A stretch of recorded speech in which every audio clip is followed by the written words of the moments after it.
Hello and welcome to Draft Day. My name is John Fleming. I am one of the hosts of Draft Day. I did that thing where I kind of just sort of listened to my own voice, like even coming out of my mouth, and the fact that it sounds pretty much the same every time kind of freaked me out for a second there. So I'm gonna try to recover from that. In the meantime, though, I am joined by somebody else who will help me fill the air, so I'm not just going through an existential crisis. That would be Jason Bradshaw. Jason, how are you? I am fantastic. You thought we had quit, people? You thought we had given up on you, loyal listeners? No, we just had lives and got busy, but we're back and we're going to do more drafts for you. Yeah, I didn't really construct like a fake story about why we were gone for a while, like I did last time. But maybe if there's like something thematic the next time we have a little bit of a break. But we have an episode in store today. We have at least a couple of them that are sort of in the works, so hopefully not going to have any particularly long delays. But this is going to be a little bit of a change of pace episode. Not a conventional year amateur draft. Instead, we're doing what I'm going to simply call a super draft. And this is a concept that we can apply to any of the major sports, really any of the minor sports too. But we're going to start off with Major League Baseball for a very simple reason. It was the easiest one to do because Baseball Reference makes it easier to do this than the others. And we'll get to the others eventually, I'm sure, if this one goes well. But we'll have to actually do our own research a little bit more. But what we are going to do is the two of us, Jason and I, are going to alternate picks for 30 picks. So we're going to do a full first round. I guess I didn't really adjust for the compensatory picks, but we'll do the top 30 picks regardless. And the rule is that we are going to draft the best player selected ever at each of the draft picks. So, for instance, I have the number one overall pick. I will be drafting a player who went number one overall.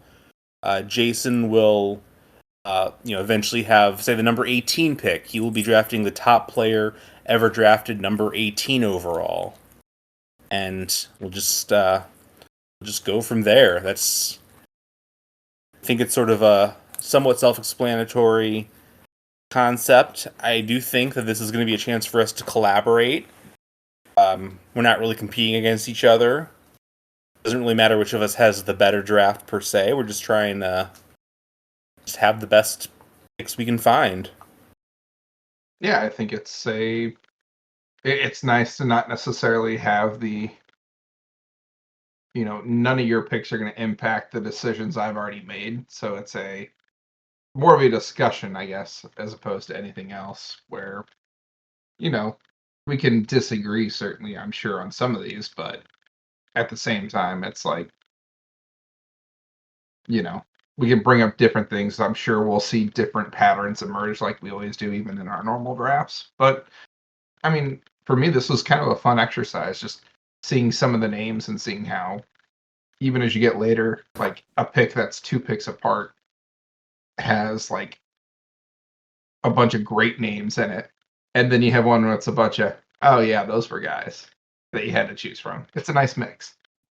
Yeah, so I will say every player that I have locked and loaded for my picks, I would say all of them had, like, at worst, pretty good careers in Major League Baseball.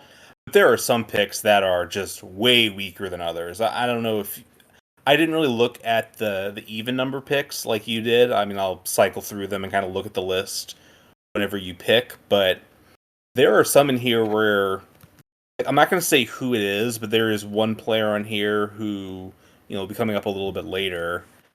I think that if you told like a casual fan, "Hey, your team has this number pick in the draft," they would be like kind of disappointed. They'd be like, "Oh, I guess that's like an okay player." When in reality, like if you get a good player, like a player with a merely good career, you're probably doing okay.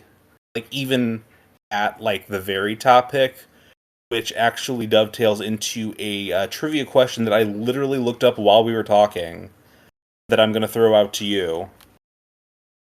So I am going to allow you, in this case, to either guess the player's career wins above replacement or guess who the player is.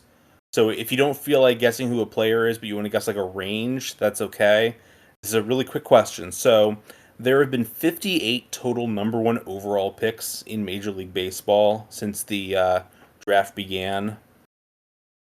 Since there's 58, there's not a like dead set median, so I will accept either number 29 or number 30 by career WAR rank.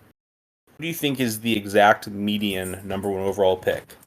Again, you can either go with a player who was a number one pick, or you can go with a WAR total.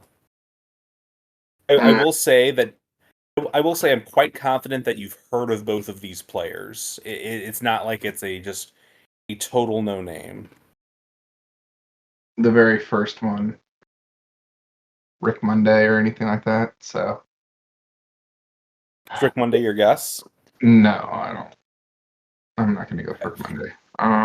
If you would like just sort of to check, I can tell you whether Rick Monday is above or below this threshold. Take that. Rick Monday is above this threshold. Rick Monday is better. Okay. I don't know. I can also give. I'm gonna have more fun guessing the player. Honestly, the range I feel like it's probably gonna be somewhere around, I don't know, 8 to 10 career WAR would be my guess. Not a bad guess. So the range, so it's 12 to 12.9 career WAR. So a little bit better. So I will say one of these players is active and quite young. So he will almost certainly wind up like firmly in the top half by the time his career is over. The other player is retired. So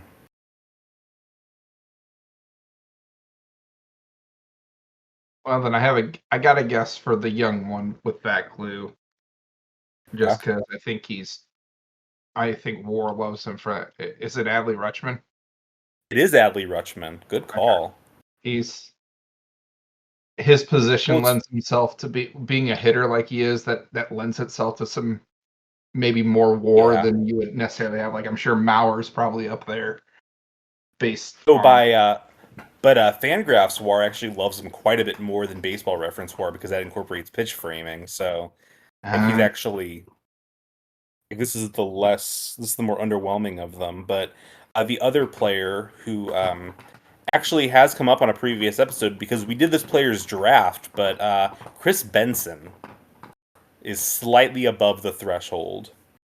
The Pittsburgh Pirates draftee, but yeah, looking at the few players that are like in the top half, there are guys that are like they're like okay players. Like Jeff King was the number one overall draft pick. Uh, Jeff Burrows, who passed away recently, was a number oh, one pick. The fact that Andy Bennis is like pretty solidly in the top half. He's a player who came to the Cardinals eventually, and so we both remember him. And he was like a good player, but I don't think either of us like if you said, "Oh, the Cardinals are going to draft number one overall, and they're going to draft a player who's going to have an Andy Bennis like career," we'd be like, "Oh, okay, like it's fine, I guess." But like in reality, it would be a pretty good outcome. so as we're talking, I'm now pulling up kind of the number one overall picks, and I'm not gonna lie, I'm shocked to see that you have three guys who never made the majors, and only one, two, three, four, five, six, seven, eight, nine guys that had a negative career WAR, but nobody had a career WAR less than 1.7.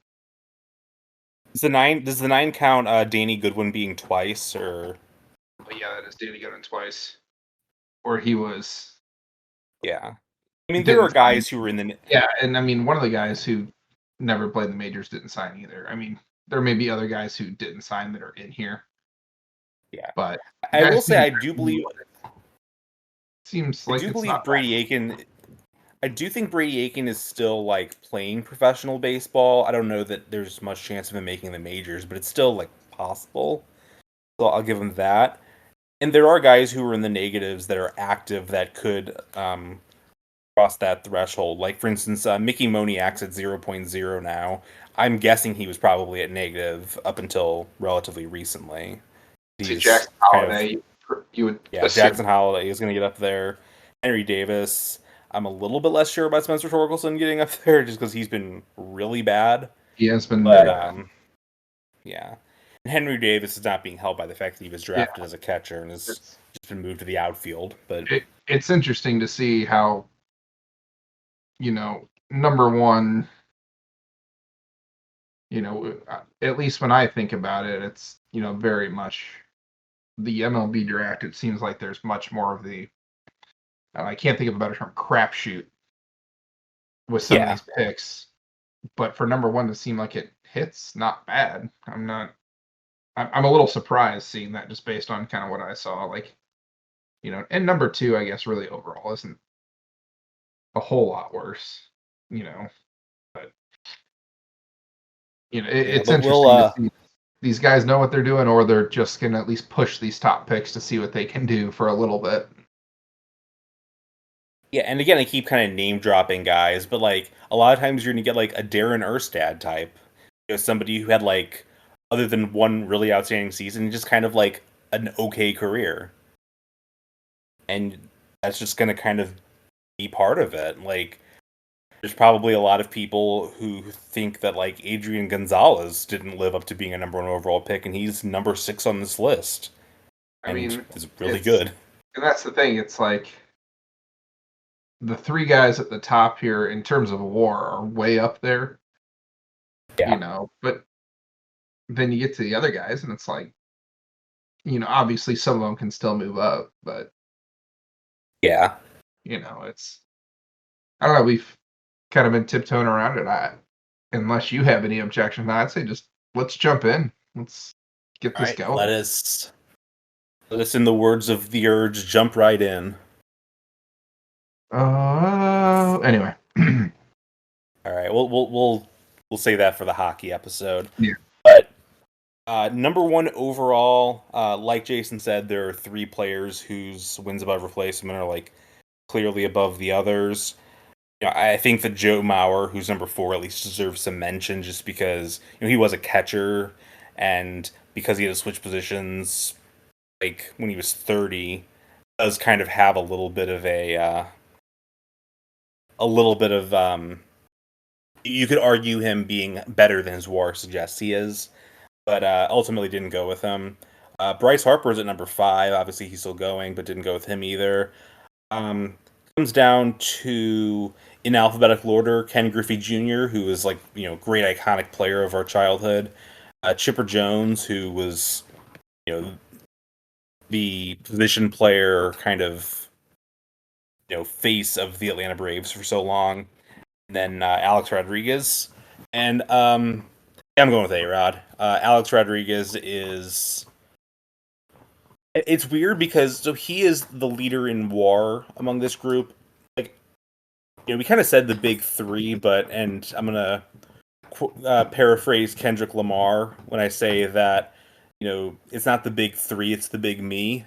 That's what Alex Rodriguez is, because he Yeah, I mean, has 32.3 more wins above replacement than Chipper, who has a slight edge over Griffey. And I would probably go with Griffey over Chipper just because I think he had a higher peak.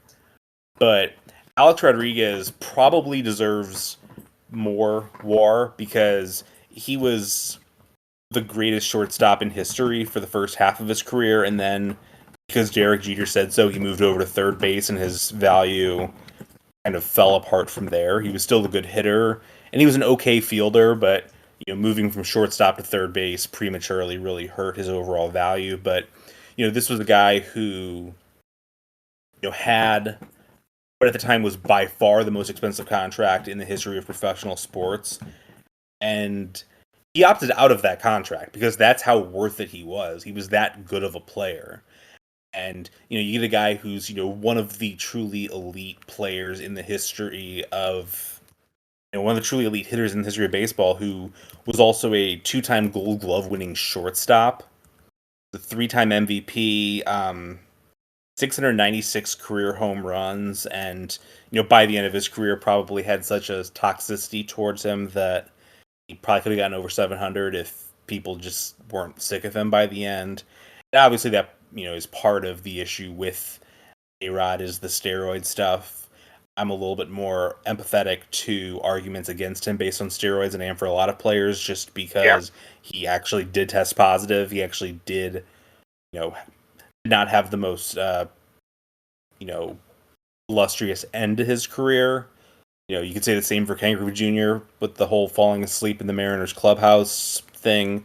You could say the same thing for Chipper Jones because Pete Cosmet and Field Fly Rule was the last game of his career.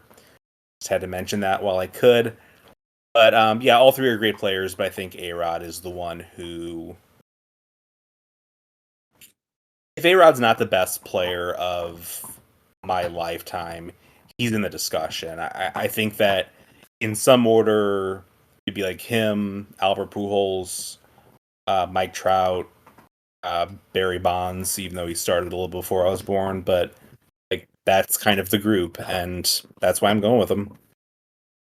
Yeah, I mean, I think it's hard to even think about like how good A Rod is and like how fun when you had A Rod and Griffey on the Mariners, like how fun of a team they just were. And that's when we were like prime when A Rod, he started in '93. So when we were kids just getting into watching baseball, they were like, everybody knew who Griffey was. I remember in kindergarten, like kids knowing who King Griffey Jr. was in St. Louis. And it's, Oh yeah. we he was on all the Sports Illustrated for kids. He was advertising everywhere. I was playing Ken Griffey Jr. Presents Major League Baseball on the Super Nintendo. The White Sox were so dope in that game. But Yeah. I think you could make a case that the Mariners at that time had like the three coolest, but in different ways, kind of players in baseball because of Griffey and Randy A Rod, Johnson, but also Randy Johnson, yeah, being just throwing absolute heat yeah, it wasn't and like being today. just Randy Johnson was just like the face of intimidation with his mullet and his mustache, and then throwing heat in a time where the great pitchers were like people looking at like a Greg Maddux or well, even the guys that threw hard were like Roger Clemens throwing like 95 or something, and Randy just kind of took it to a different level. just and now he's like a successful photographer. So good for you, Randy Johnson. It's true. He does like a lot of weird advertising for charcoal companies too, which is a strange thing about him, but he Hey, was not a number one overall pick, so I didn't have to consider him. hey, get that money. But yeah, I think I think A Rod's the right choice, even though I think my heart, like, I'm always gonna love Griffey. Like, of the Yeah. three of those players, Griffey's probably my favorite player, I guess I would say, of the three. But I do think the fact of, like you said, people won't look back on A Rod because of how his career ended and just remember how good, like, he really was. Yeah, I mean, I understand why people are more romantic about Griffey. It is kind of a funny thing to consider that if you had asked in like the early 2000s, when Griffey was getting hurt all the time with Cincinnati, and then A-Rod was, being the best player in baseball, granted with, Texas, and not doing very well as far as team success, the idea that Ken Griffey Jr. would be remembered so belovedly, because for a while he was like somewhat tarnished. Not that people hated him, but just kind of was viewed as like, oh, like lost potential almost. Even though he was like a no doubt first ballot Hall of Famer. And in an era, especially too, where like power hitting shortstops just weren't a thing overall. Like, They're like still kind of not like there's some like middle Carlos Correa, infielders. for instance, was, but like he was a guy who was hitting 50 plus home runs as a like terrific fielding shortstop who also was hitting for plenty of contact. Hit 295 in his career, so it wasn't like he wasn't just, or he was only hitting home runs. He was just a good hitter. who happen to have really good power. And oh yeah, he can field arguably the toughest position on a baseball diamond to field. Like, Yeah. Had he not gone to Derek Jeter's team, or had Derek Jeter just been like, hey, you know how I can't throw? Maybe I should play second base instead. Like maybe that would be easier. Like A-Rod wasn't going to stay at shortstop forever. He wasn't like Ozzie Smith, but like he would have had another few good years at the position, and then probably would have eventually moved to third regardless. But it's just a shame that somehow, like, I don't think in the current era of baseball, and it's not like 2004 is that long ago in the grand scheme of things, I don't think there's any way that a team like agrees to that. And like, I mean, this is the same Derek Jeter that a decade later was playing shortstop while Brendan Ryan was playing first base, which I mean, was deeply strange. But it's yeah, and literally Derek Jeter, like the statistically worst shortstop of all time.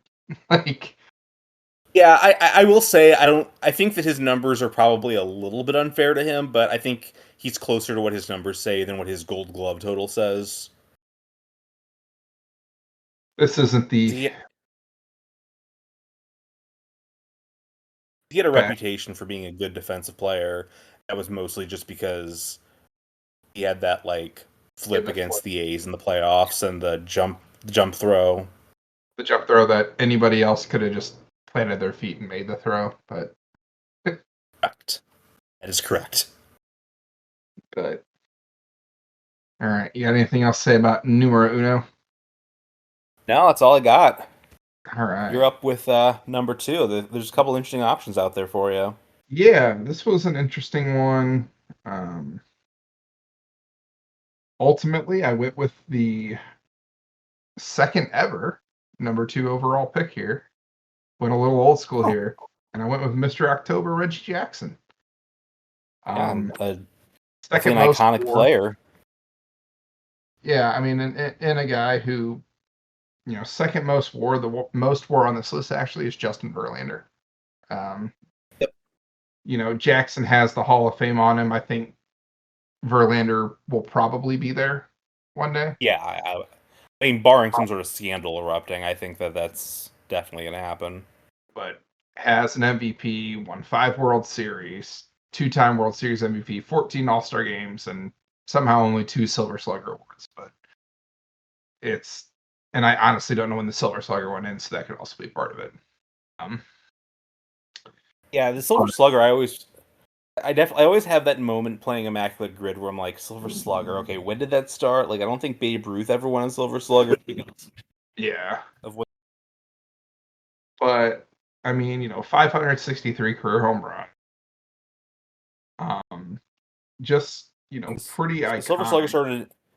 Silver Slugger started in 1980, so it would Okay, have so you been probably would have while won a Reggie.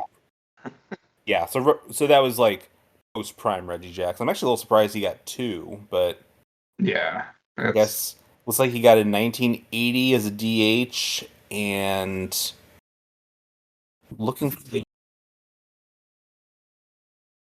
did I have it written down wrong? It's always possible. That's the case too. On his, let's see, Silver Slugger, he won in 80 and 82. Um, in 1980, he also finished second in MVP voting. So, I mean, has one MVP, had three other top fives, and a top six finish in MVP voting. Um, when just comparing, nothing against Verlander, who also has an MVP as a pitcher, which is Yeah, something to true. be said. And has 2 World Series. Also has a World Series loss to Anthony Reyes. Always like to throw that fun one in there for True. us 06ers. Three-time Cy Young, two-time World Series. No World Series MVPs. Does have a ALCS MVP um, for Verlander, and I mean, really good pitcher. But I think ultimately what it boiled down to is really between those two guys, uh, and just Jackson kind of just being like the guy of his era, maybe more. Yeah, Like, I think he's a more like I think he's definitely a more iconic player. Like he's a bigger star than Justin Verlander, which I mean Justin Verlander, it's not that he wasn't a star, but I think that Reggie just kind of and probably the New York effect also helped him. I don't know that Reggie during his Oakland years was necessarily like the biggest yeah, endorsement figure in the world, but I also think that from a like pure drafting perspective, if you're making a choice between a young Reggie Jackson and a young Justin Verlander, it's always gonna be safer to go with the outfielder. And there was a stretch in there with Verlander, like kind of later in his career, where we were like, "Is he done?" Like he seemed cooked like in his early 30s, and then he just and then came he back and found, was. when he went, I guess when he went to Houston, he kind of rekindled his magic. Some other interesting names here of players that signed the number 4 player in WAR for number 2 overall picks is Alex Bregman. Don't know that I would have had that pegged. It's true, and the reason you had to make the caveat about player signed is because JD Drew was number 4, but he did not sign with the Phillies, quite famously, quite And infamously. yeah, I remember learning about that as a kid when the Cardinals would visit Philadelphia, and I distinctly remember one game where they were chucking, like somebody chucked a battery at him on the field. I think there were like a few people who did that, which I think even Philly fans are like kind of embarrassed about that one. Like they Yeah, eventually just settled into a pattern of just booing him like crazy, which fine, but yeah. I mean, it's that's all part of it. And, I mean, kind of funny, yeah, because he literally was a number 2 overall pick. I think he signed as a number 5 overall pick a year later. either 5 or 6, Yeah, which I guess is a way of me saying that if he was number 5, he was not my pick for number 5. But yeah. He was not my pick for number 6 if he was number 6. all Um, right, some other interesting names on here: Josh Beckett, Chris Bryant, Alex Gordon, surprisingly up there in terms of career yeah, WAR. Chris Bryant's a guy that I would have guessed like early in his career would have been contending for this, but a guy that really just like when his career stopped being productive, it stopped being productive. Like Some now names. he's in Colorado, just totally anonymous. Yeah, honestly, until looking this, I didn't know where he was. Like, or I'd forgotten. Some names to potentially look out for. Obviously, Drew Jones hasn't made the majors yet, but there's a lot of hype around him. Same with Dylan Cruz, who was what Skeens' teammate, right? Who was taken right after him in the draft. Correct. So some guys who may not be up there, but um, yeah, just I thought this was interesting to uh, also, of course, touch 'em all Joe, number 2 overall pick. Um, Yeah, a guy who's like shockingly hated by advanced metrics. yeah, but kind of like Mike Jones, if advanced metrics didn't like him, it doesn't matter. Like the man could walk through the streets of Toronto and just be beloved, I'm sure, for that one moment. And to be fair, he was a decent player. It wasn't like he was a nothing Oh yeah, guy. yeah. I will say that with guys who their advanced numbers don't necessarily gel with their perception, guys who were not particularly well-renowned defensive players for like advanced like statcast metrics and stuff tend to be the ones where I'm like, are we sure? Like, are we sure we're trusting these numbers? Because he was like a quite good hitter, Yeah, mostly and through his defense. yeah, I mean, uh, Joe Carter career D WAR according to Baseball Reference is negative 15.8.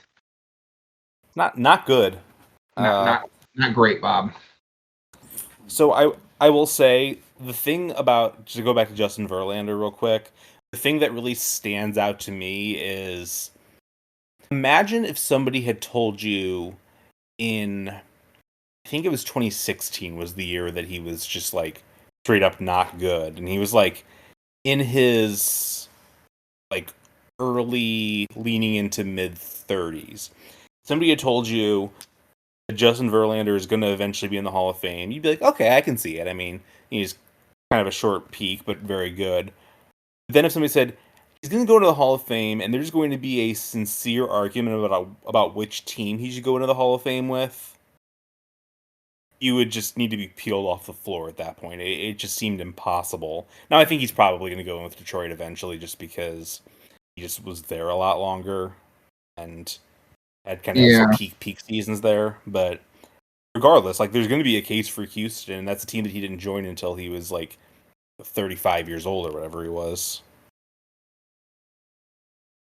it's an interesting resurgence for sure, I think, but an interesting in a good way. I don't want it to be like, oh, I'm skeptical. No, it was fun to see, Yeah, but always yeah, was a fun, always a fun player. Kind of like the last pitcher that like threw absurd amounts of innings, like probably ever. Like people talk about Garrett Cole kind of having that mantle now, and Garrett Cole throws like 50 to 80 fewer innings per year than peak Verlander did. and to throw like another fireball, like Verlander was gassing it too. He wasn't Jamie Moyer out there or anything. Yeah, and like he would get stronger as games went on, and yeah, fun player. All right, All right, you ready for number number three. three? All right, number three overall. I think there's a case for Manny Machado because he's still an active player, so he's still can increase that total. I guess Evan Longoria is still technically active, but realistically, probably not going to add very much to that total. Uh, Basically, two Milwaukee Brewers legends are like I think the A-list guys for this. 1973 Robin Yount, 1977 Paul Molitor. I'm gonna go with Robin Yount though. I think he's a player that definitely had a higher peak than Molitor. You could argue that his 1982 season was like the best season any player had in the 1980s. You can't quite make the same like what if he'd stuck at shortstop argument that I made with A-Rod just because like it was because of injury that he moved to center field, but the fact that he was an MVP player at multiple like distinctly different positions.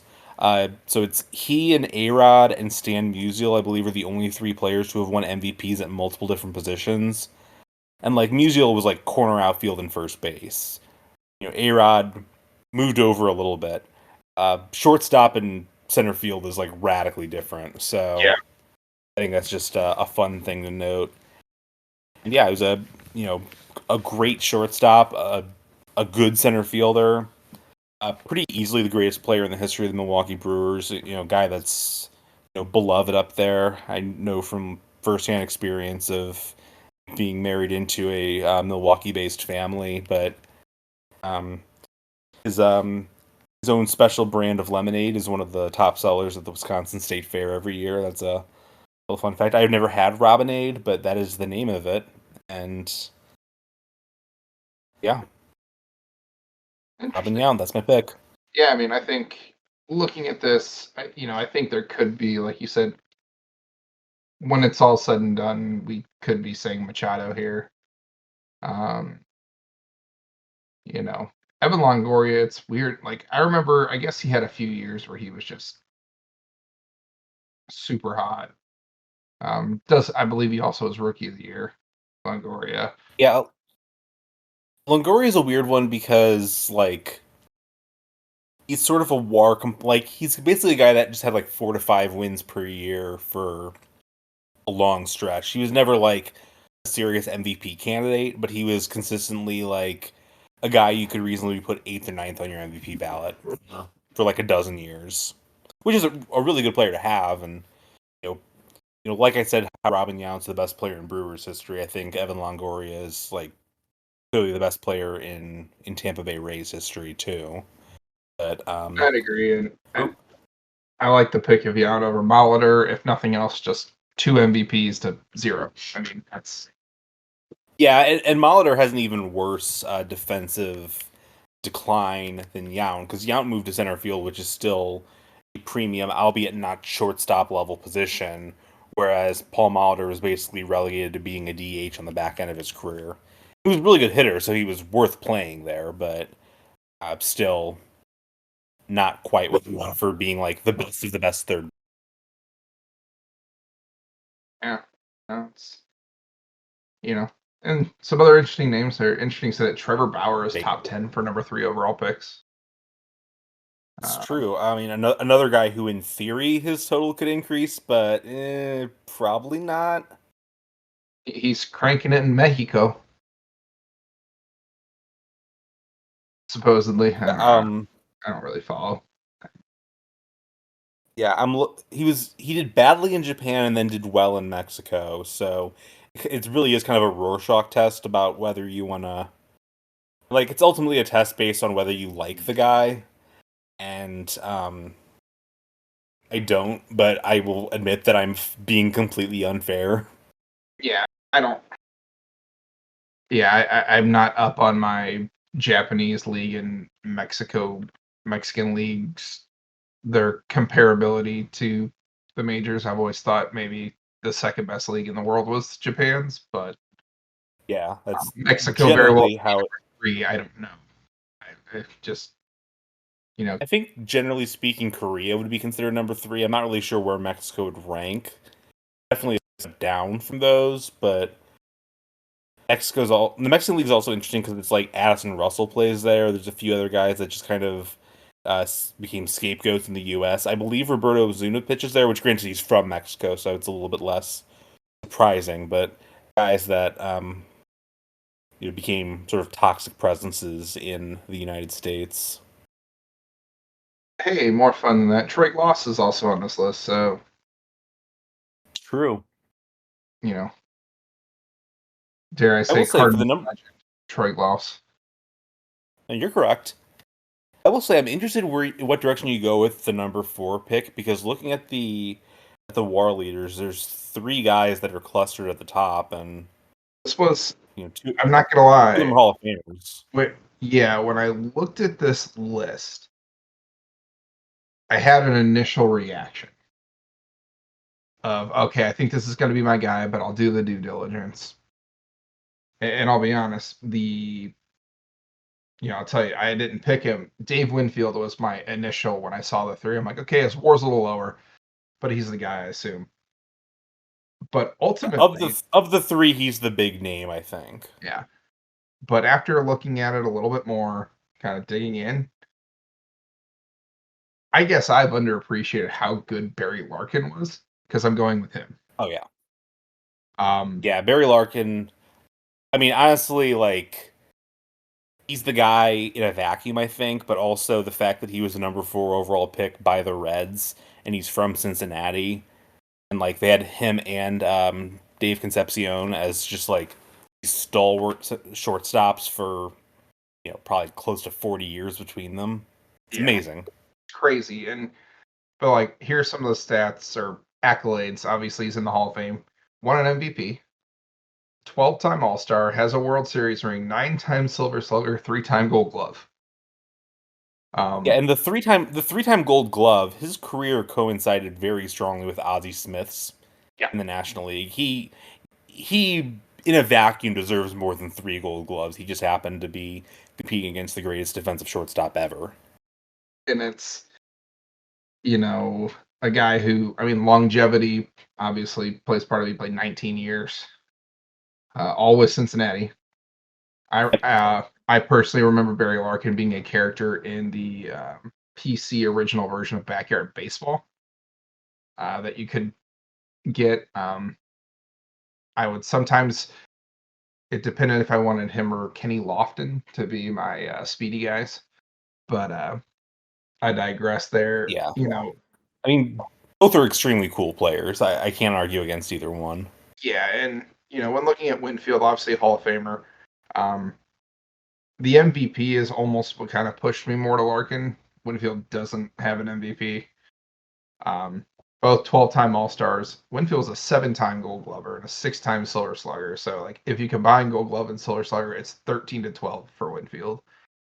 And they both have one World Series, like incredibly close in terms of career. Um, Yeah, I mean, but I would say that with the Gold Gloves, you have to consider that Winfield's a corner outfielder, a good defensive corner outfielder, granted, and just like honestly one of the great athletes, kind of in yeah, just sports history. He's a guy who was considered a legitimate NBA prospect, a guy who was I believe like a highly regarded football player as well, and like a track athlete, just kind of like one of those guys who could have gone a lot of different directions. Yeah, and so the interesting thing too is just to not leave him out. The third guy, number two on this list, actually ahead of Dave Winfield, is Kevin Brown, a Yeah, guy who. Sorry, go ultimately I ahead. wouldn't have gone with Kevin Brown. He is wildly underrated though. And it's funny because I feel like when I was first getting into baseball, it was right around the time when he went to the Dodgers, Yeah. and he was like, to me, watching him, I'm like, this is the greatest pitcher ever as a kid. Like I remember that, but that was for like 2 years, and then I don't remember. Then I went to like thinking Matt Morris was the greatest pitcher ever or something like that. I don't know. I, And you were closer the first time, but yeah. yeah, it's I like Matt Morris, but yeah, it's yeah, but an interesting thing for Kevin Brown, as good and even great as he was, no Cy Youngs. yeah. Does have one World Series and was only a six-time All Star. I think the problem, his peaks were super high, but then and he pitched for a few years after, but his drop off was fairly steep. Yeah, I think he's hurt in terms of how he's perceived by the fact that like his two best seasons probably, and I haven't dug too deep in, but the two seasons I think of are his one of his seasons with the Marlins, the one that he won the World Series in, and his 1 year with the Padres where he was like probably should have won the Cy Young award. Finished And third that like year. because he just kind of bounced around to different teams, and like he had a good run with Texas, and he wasn't bad with the Dodgers even if he became sort of perceived as a contract like later on.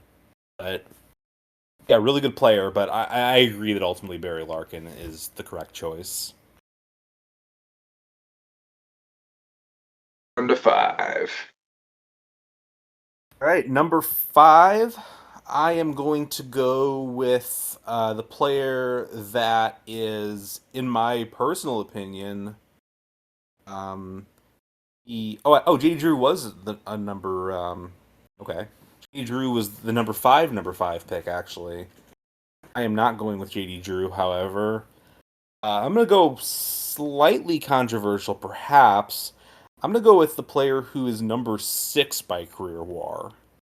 And granted, there's a relative cluster from 1 to 6, but guy who, in my opinion, and keep in mind that I am a St. Louis Cardinals blogger, but in my opinion is the best catcher of his era, which is Buster Posey. He was, We actually agree on that. I yeah. I I don't know if I mean, would it's have it's picked not. those guys, but I agree he's the best catcher of It, his era. yeah, it's not even like people would get bogged down in the like Buster Posey versus Yadier Molina arguing, and to me that was always silly. Like partially because I think Posey was better, but second because like they're both good. You don't have to take one. Like And yeah, they should both be Hall of Famers for me. Like I think Posey certainly had a higher overall peak in terms of his but like offensively, performance. it wasn't Yeah. close. I It was mean, not close, yeah. It was not close offensively and defensively, while Molina grades out better both by reputation and by the stats. Posey was a really good defensive catcher as well. And I think that there's for some reason this perception, I think, among a lot of people that Posey spent a lot more time at first base than he actually did. This wasn't like a Joe Mauer situation. He was primarily a catcher pretty much throughout his entire career. And just a consistently awesome hitter. He would have won more than one Gold Glove if it weren't for Yachty, and just a superstar who really he had one kind of bad season offensively in what year would it have been? 2019, I think it would have been, where he like had slipped. But other than that, was like a firmly above average hitter throughout his entire time in the majors. He was the catcher on 3 World Series winning teams, which I think is the sorry, my dog is mad that I'm comparing Yadier Molina unfavorably to somebody. But if you're going to make these intangible arguments from Molina, or if you're going to go like the Joe Mauer route for that matter, like Buster Posey, was the catcher and the leader for these 3 World Series teams, and I think it's worth something. And The one other guy that I gave any real consideration to, with due respect to like Teixeira, Dale Murphy, and Ryan Braun was also in there, though I can't say I really considered him.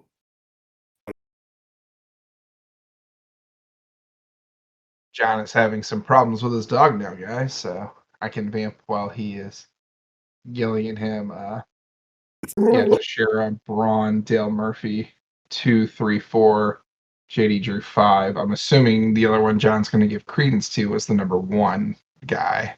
Yes, that is correct. So, but I didn't want to say all due respect to Ryan Braun because I don't personally like him, but regardless, I mean, obviously a really good player. But Dwight Gooden, who's number 1 by WAR, was the guy that I considered just because just an absolute like lightning bolt, like starting his career. Kind of the fun thing where if you look at, I'm not sure if this is even still true because of Otani, but there was a run where if you looked at like the top 24 like graphic on Baseball Reference of wins above replacement for a player, it's a bunch of black and white photos where like the black and white photo of Babe Ruth is one of the more modern looking ones, and then you have Doc Gooden just kind of hanging out there, and he was a phenomenal pitcher, but ultimately I think that combination of injuries and sort of self-inflicted demons ultimately it hurt his overall standing, which is why he's not like in the Hall of Fame, for instance. But a great player, and I'm just gonna go with Buster. Yeah, that's an interesting one. I like Posey a lot. Um, I think And I will, and again, I like 44.8 career WAR. It's much higher on Fangraphs because of the pitch framing, because he's considered a good pitch framer. yeah, and I think a guy who if I'm gonna throw out one of the other guys who said like I'm a I'm a pretty big fan of Teixeira, especially Texas Ranger Teixeira. I always liked that the best player for a while on the Texas Rangers was a guy that didn't technically have Tex as the first part of his last name because there was an I in there, but Nine. it felt right. Yeah, I mean, and yeah, I don't know. Honestly, don't know who I would go with. I mean, you have like in there within 9 WAR of each other. You have the top 6 guys, and then a certain drop off before one of my favorite players ever, Vernon Wells. Um, but Yeah, and like there's some good players underneath there. Like Kyle Tucker is a guy who is still you know growing as a player, and honestly, as good as he is, it wouldn't surprise me if Kyle Tucker by the end of his career is like in the top tier of guys, even though he seems so anonymous because he just like has a boring name and is just kind of good at everything. funny to see Jonathan India being somewhat up there, completely carried by his rookie year because nothing has happened since then. Um, Yeah, these are the picks where it really starts to become apparent that, um, like Kent Merker is shockingly high up here. Um, Matt Wieters is quite high up here. But I believe he is another one of those catchers, but in the opposite direction, where there's a disparity for Baseball Reference and Fangraphs. He wasn't much of a framer. I remember being hopeful when the Cardinals signed him, and that was false hope. I mean, he was a good hitter, and the bar Yeah, was so low for yeah, bar was quite low for backup catchers. Meanwhile, I'm watching the Cardinals play right now, and the pitcher failed to cover first base on a ground ball in extra innings. So things are going great in the world of baseball that we're discussing. honestly, through like almost 2 games now, the Cardinals and the Marlins couldn't have played two just more like I've never seen 2 teams play more to be like, you know what, I don't really want to win this game. You guys win it, and that's how these have felt. Yeah, I mean, But all due respect to, whatever sucker's the manager of the Marlins, but they just don't seem to be really coming into form right now. what about it? I want to talk about Jared. Two episodes in a row of Skip Schumacher being the manager of the Marlins coming up, I believe. I'm sure you see. I just saw this pop up, but I guess announced like 10 minutes ago. The great Willie Mays has passed away as we're recording this. I didn't I just sucks. saw I did the not see numbers that. on the Twitters retweet that. That Oh is, I mean, 93, lived a good long life. Great man, baseball the player. day before the game at Rickman Field too. God. Yeah, that's, but no fun transition from that except for, you ready for the quickest Well, discussion, number 6? there's a really obvious transition with the number 6 pick as it pertains to Willie Mays. As it pertains, speaking of San Francisco Giants outfielders, or Giants outfielders, maybe is the better way to put that. Um, Barry Bonds at number 6. Do we really need to discuss this any further? He There is. would be there would be people who would say Derek Jeter. They're wrong, but there are people who would say Derek Jeter. Fun fact: Zach Greinke is higher in career WAR than Derek Jeter on this list as number 2. I Um, would probably also take Greinke over Jeter, but it's really not close for number 1. yeah, and here's what I'll say. I know we talked about steroids, whatever. I mean, I've read so many books, listened to so many different podcasts about Bonds and Balco and all that. Just because it's an interesting thing to me. And you were talking about, like, oh, the best player you've ever seen. You were talking about A-Rod. I still have no doubt in my mind, juiced or not, whatever. Barry Bonds is the best baseball player, the most dominant baseball player I've ever seen play. Yeah, Like, it was unbelievable. it was like, I mean, literally a dude. They're like, there's 2 guys on with no outs. We're still more comfortable walking this guy and loading the bases, like, actively. Like, a man who's what he was, like, had on base percentages that were just astronomical for the number of walks he was drawing because people were just terrified to pitch to him. Um, Not to mention, I mean, Baseball Reference WAR career WAR of 162.8. Yeah, To put that in really, perspective, and A-Rod, who was like what, 113, 117, something like that. So yeah, it's like a Hall of Fame worthy career separating them. yeah, and it's, you know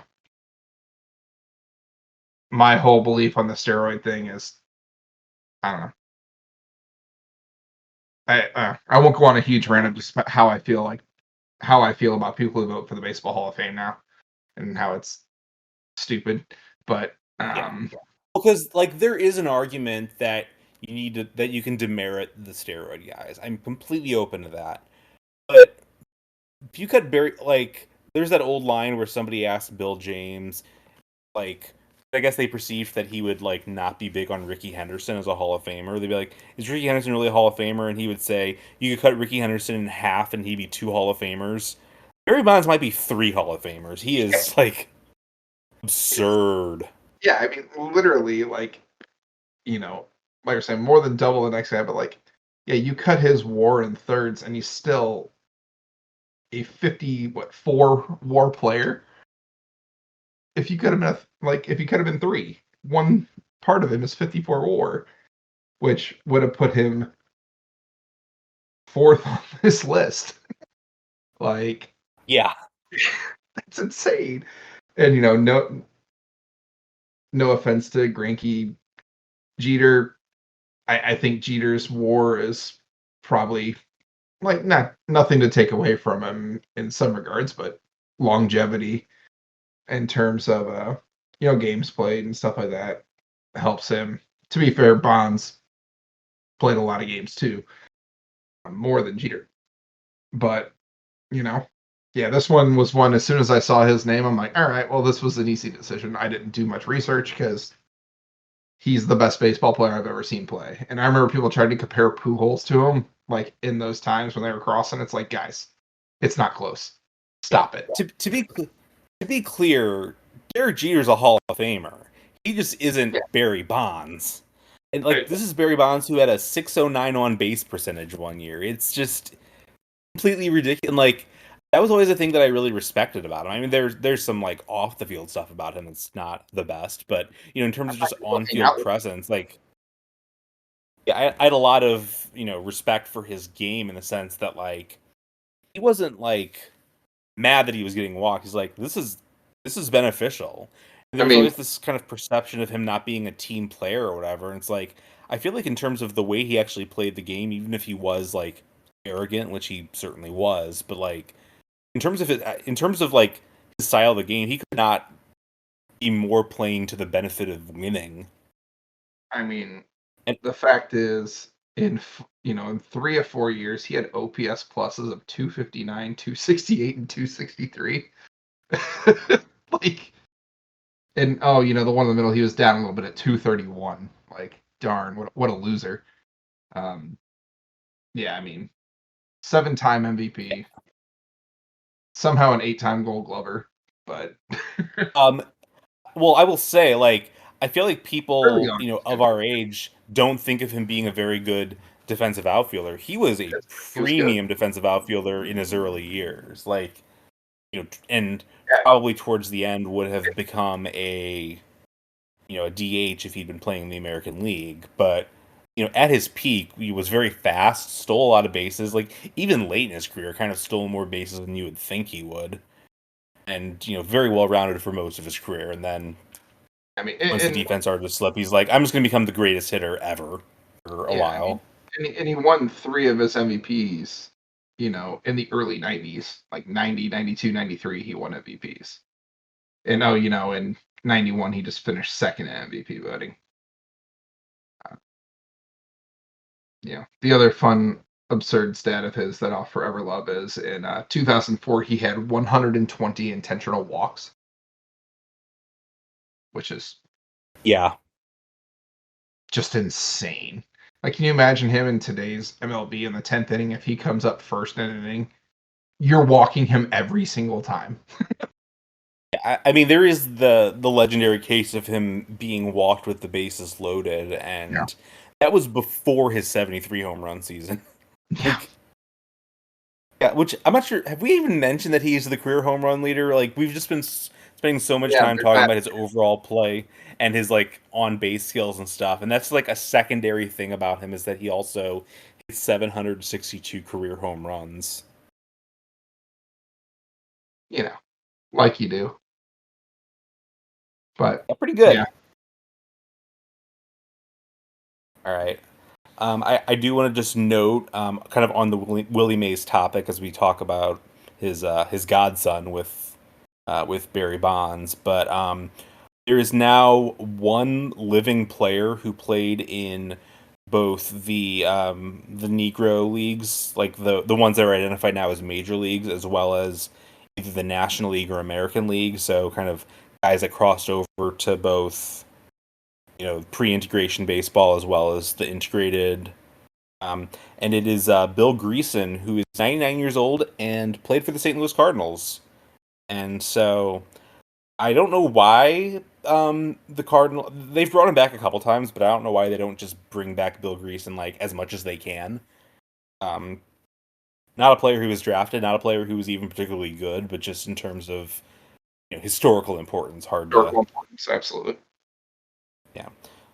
So move on to number 7 because there is no easy way to transition any of this stuff. But number 7, I'm gonna go with a young man out of Highland Park neighborhood in Dallas, still playing. Going with Clayton Kershaw. Hey, buddy. Um, yeah, really, the choice comes down to either Kershaw or Frank Thomas. They're by far the top two guys in terms of career WAR from this spot.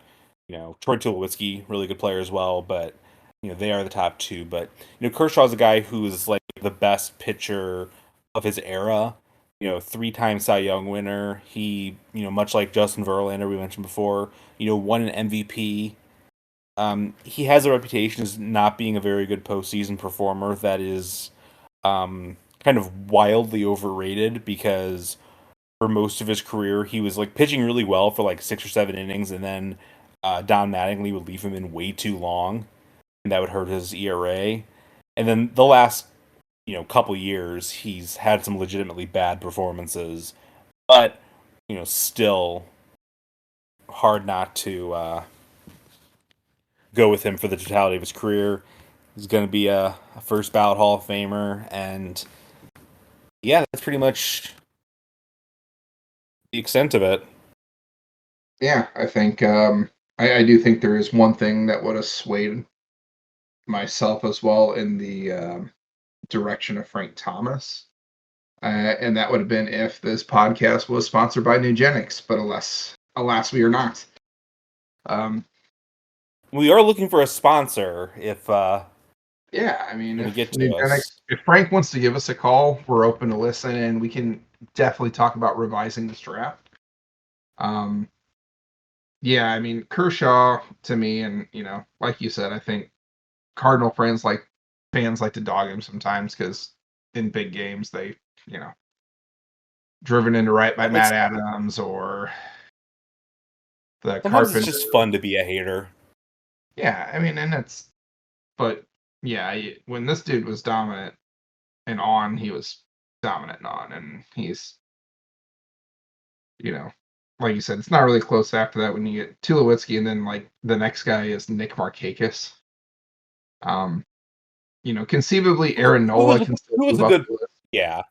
Yeah, I would put Nola over Markakis. And Markakis was like a fine player, but this is again kind of the thing that I'm warning about, which is if you get to like the sixth or seventh best of these picks, which is like firmly above the median, you're a little bit underwhelmed by the return, Yeah, I even though mean, you probably shouldn't be.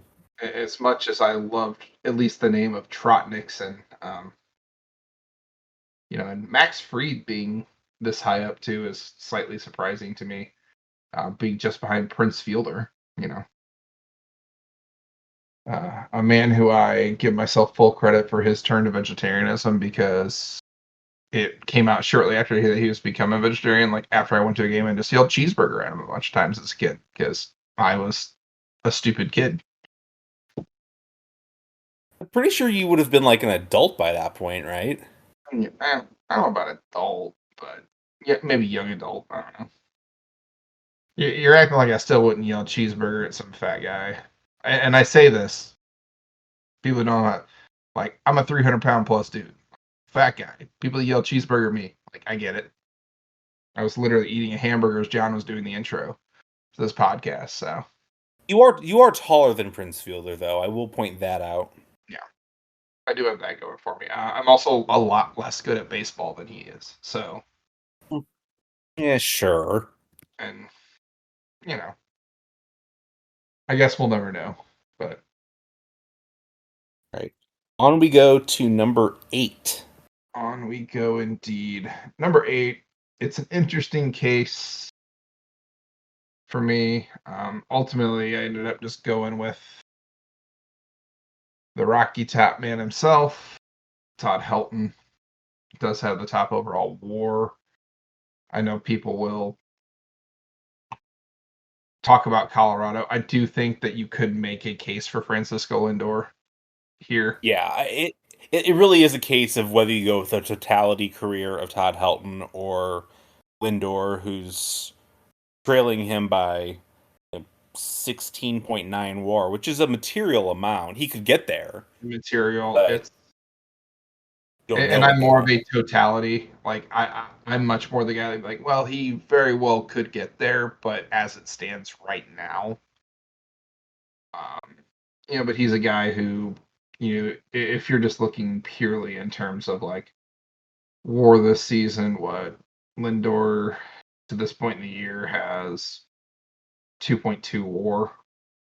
Um, he's just kind of a guy who's going to looks like, you know, most seasons going to be between 4 and 6 WAR player. Which at that time, it's going to take him a little bit to get there, but he's only 30, so he could very easily get there still. But One with the totality of Helton, the guy who, maybe is the, I don't know, like a guy you'd be like, oh, really? That's the top in a top 10 pick? Okay. Like, but you get around this, the number But three if you guys. think Todd, So but if you think the Todd Helton Francisco Lindor class is a little underwhelming for a top 10 pick, you got to get a load of who I have coming up at number 9 number because 9. Yeah. It's weird. A few of these, like one of my stronger classes, is like way further down this list than I would have imagined in terms of like the top 3 guys or something. But a fun fact too: Jim Abbott was a 8th overall pick. yeah, You know, very fascinating figure yeah, I mean, in baseball. you know, and of course, Cardinals legend Mike Leake is a fairly high up guy at number 8 picks. So Who I believe didn't get picked whenever we redrafted his actual draft. If he was repicked, it was like late. I don't believe we picked him, but Yeah. somebody go back and yell at us if we did pick him. But Yeah, and if you're not sure, you better go back and listen to the 2009 MLB Draft episode to that's very cover neat. it, and probably worth listening to a second time just to be absolutely sure. Just do your due diligence, but Oh, good God! I I just went mean, to number 9, and you weren't lying. Holy crud! yeah. So with by far the worst pick that has come so far, I'm gonna go with Kevin Apier, who was a Ow! good pitcher. He he was fine. 1987, number 9 overall pick. He's the WAR leader by a lot. Like it's not even that hard to like. You know, I think probably a little bit underrated because most of his career he was on some like pretty lousy Royals teams. Probably deserved to win the Cy Young Award in 1993 because there was an obsession with pitcher wins at that point, and the Royals were kind of like a 500 team. Didn't quite get the traction that he deserved, but yeah, just a pretty solid pitcher. He's the kind of guy that ends up. I didn't mention this myself, but the kind of guy that gets like 1 or 2 Hall of Fame votes just because people just respect him and think he deserves to get 1 or 2 Hall of Fame votes. Other than him, it's like Barry Zito. You know, Ed Hobby By has not fallen off a cliff. Maybe him too, but the best current player other than him is probably Ian Happ. It's number 9 is Say, weirdly bleak. yeah, it's kind of crazy, honestly. But I can, I think I can understand what you're meaning. I mean, I think it's why you're like, wow, is it really going to be Kevin Apier? But when you look at it, it's like, yeah, it's really going to be Kevin Apier. So Yeah, I mean, like I guess Barry Zito has the Cy Young Award, but talk about a guy that did not have a very long peak, and no, honestly, the reason he has a Cy Young is the reason Kevin Apier doesn't have a Cy Young, which is pitcher wins. yeah, Either way, you're not looking at an awesome player, but he was good. If the Cardinals had a number 9 overall pick and they drafted a player of Kevin Apier's caliber, I would initially find that underwhelming, and then somebody would talk some sense into me, and I'd be like, okay, yeah, that's pretty good.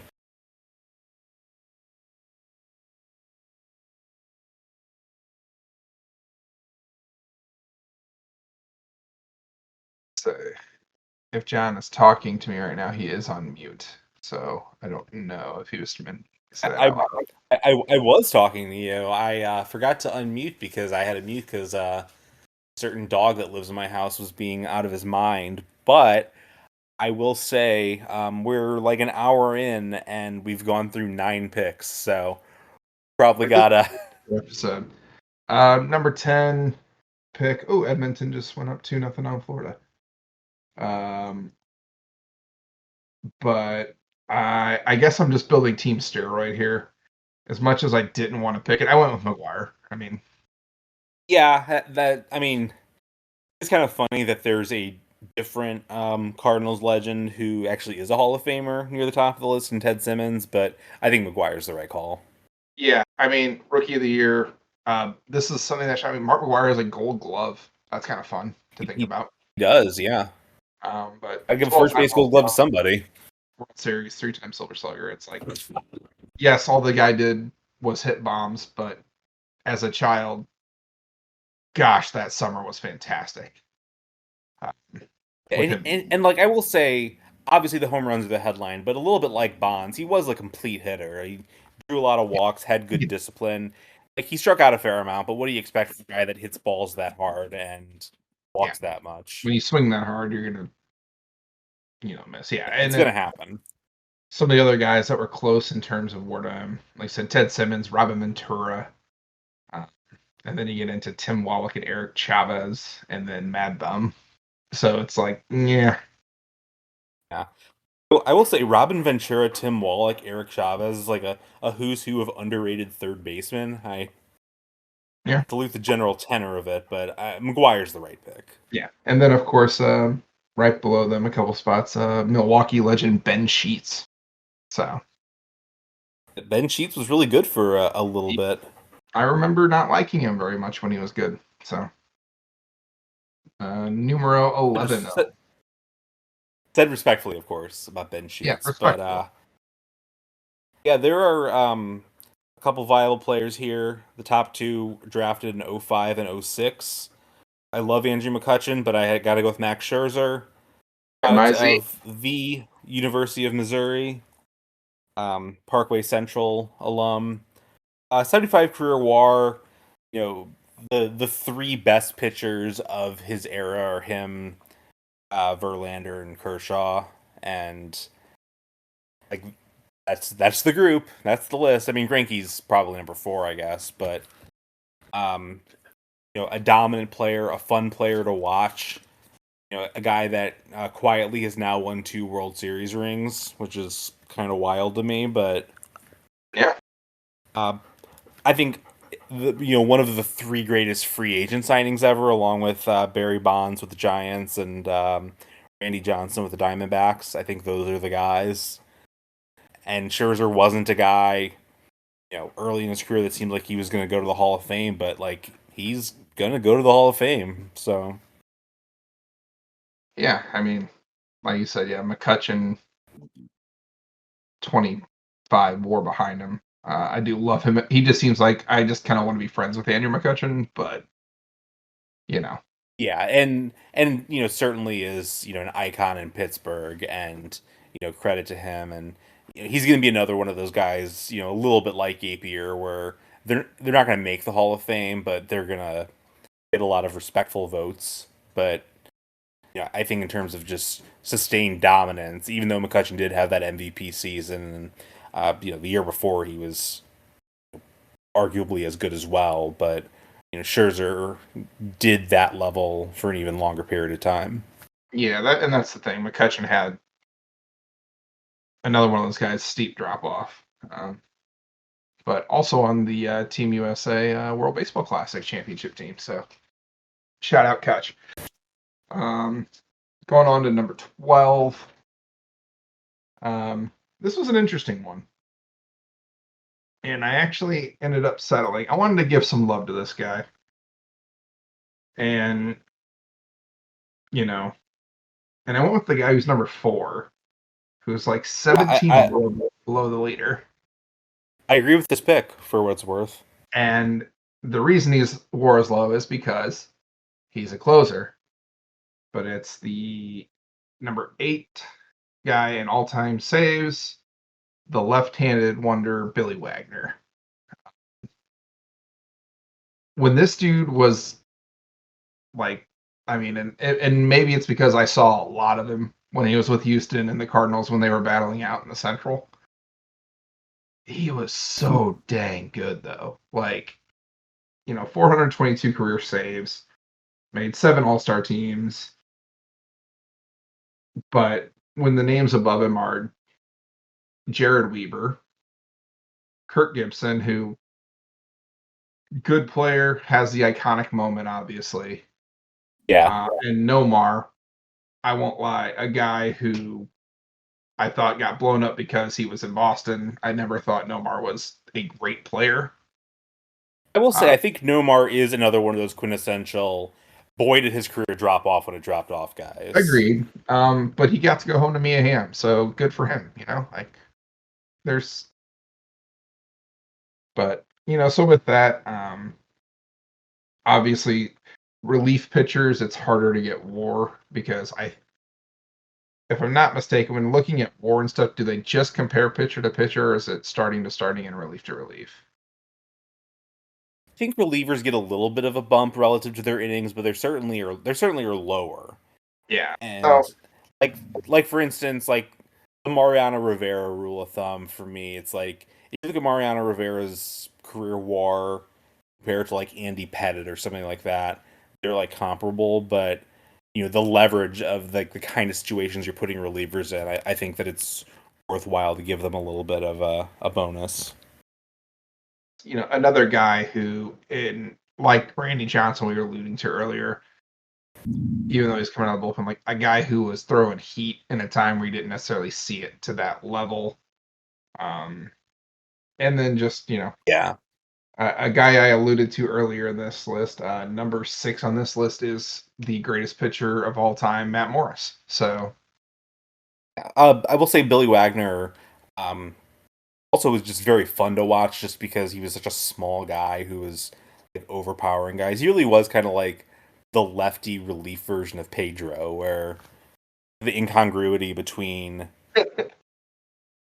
like their size and how awesome they were.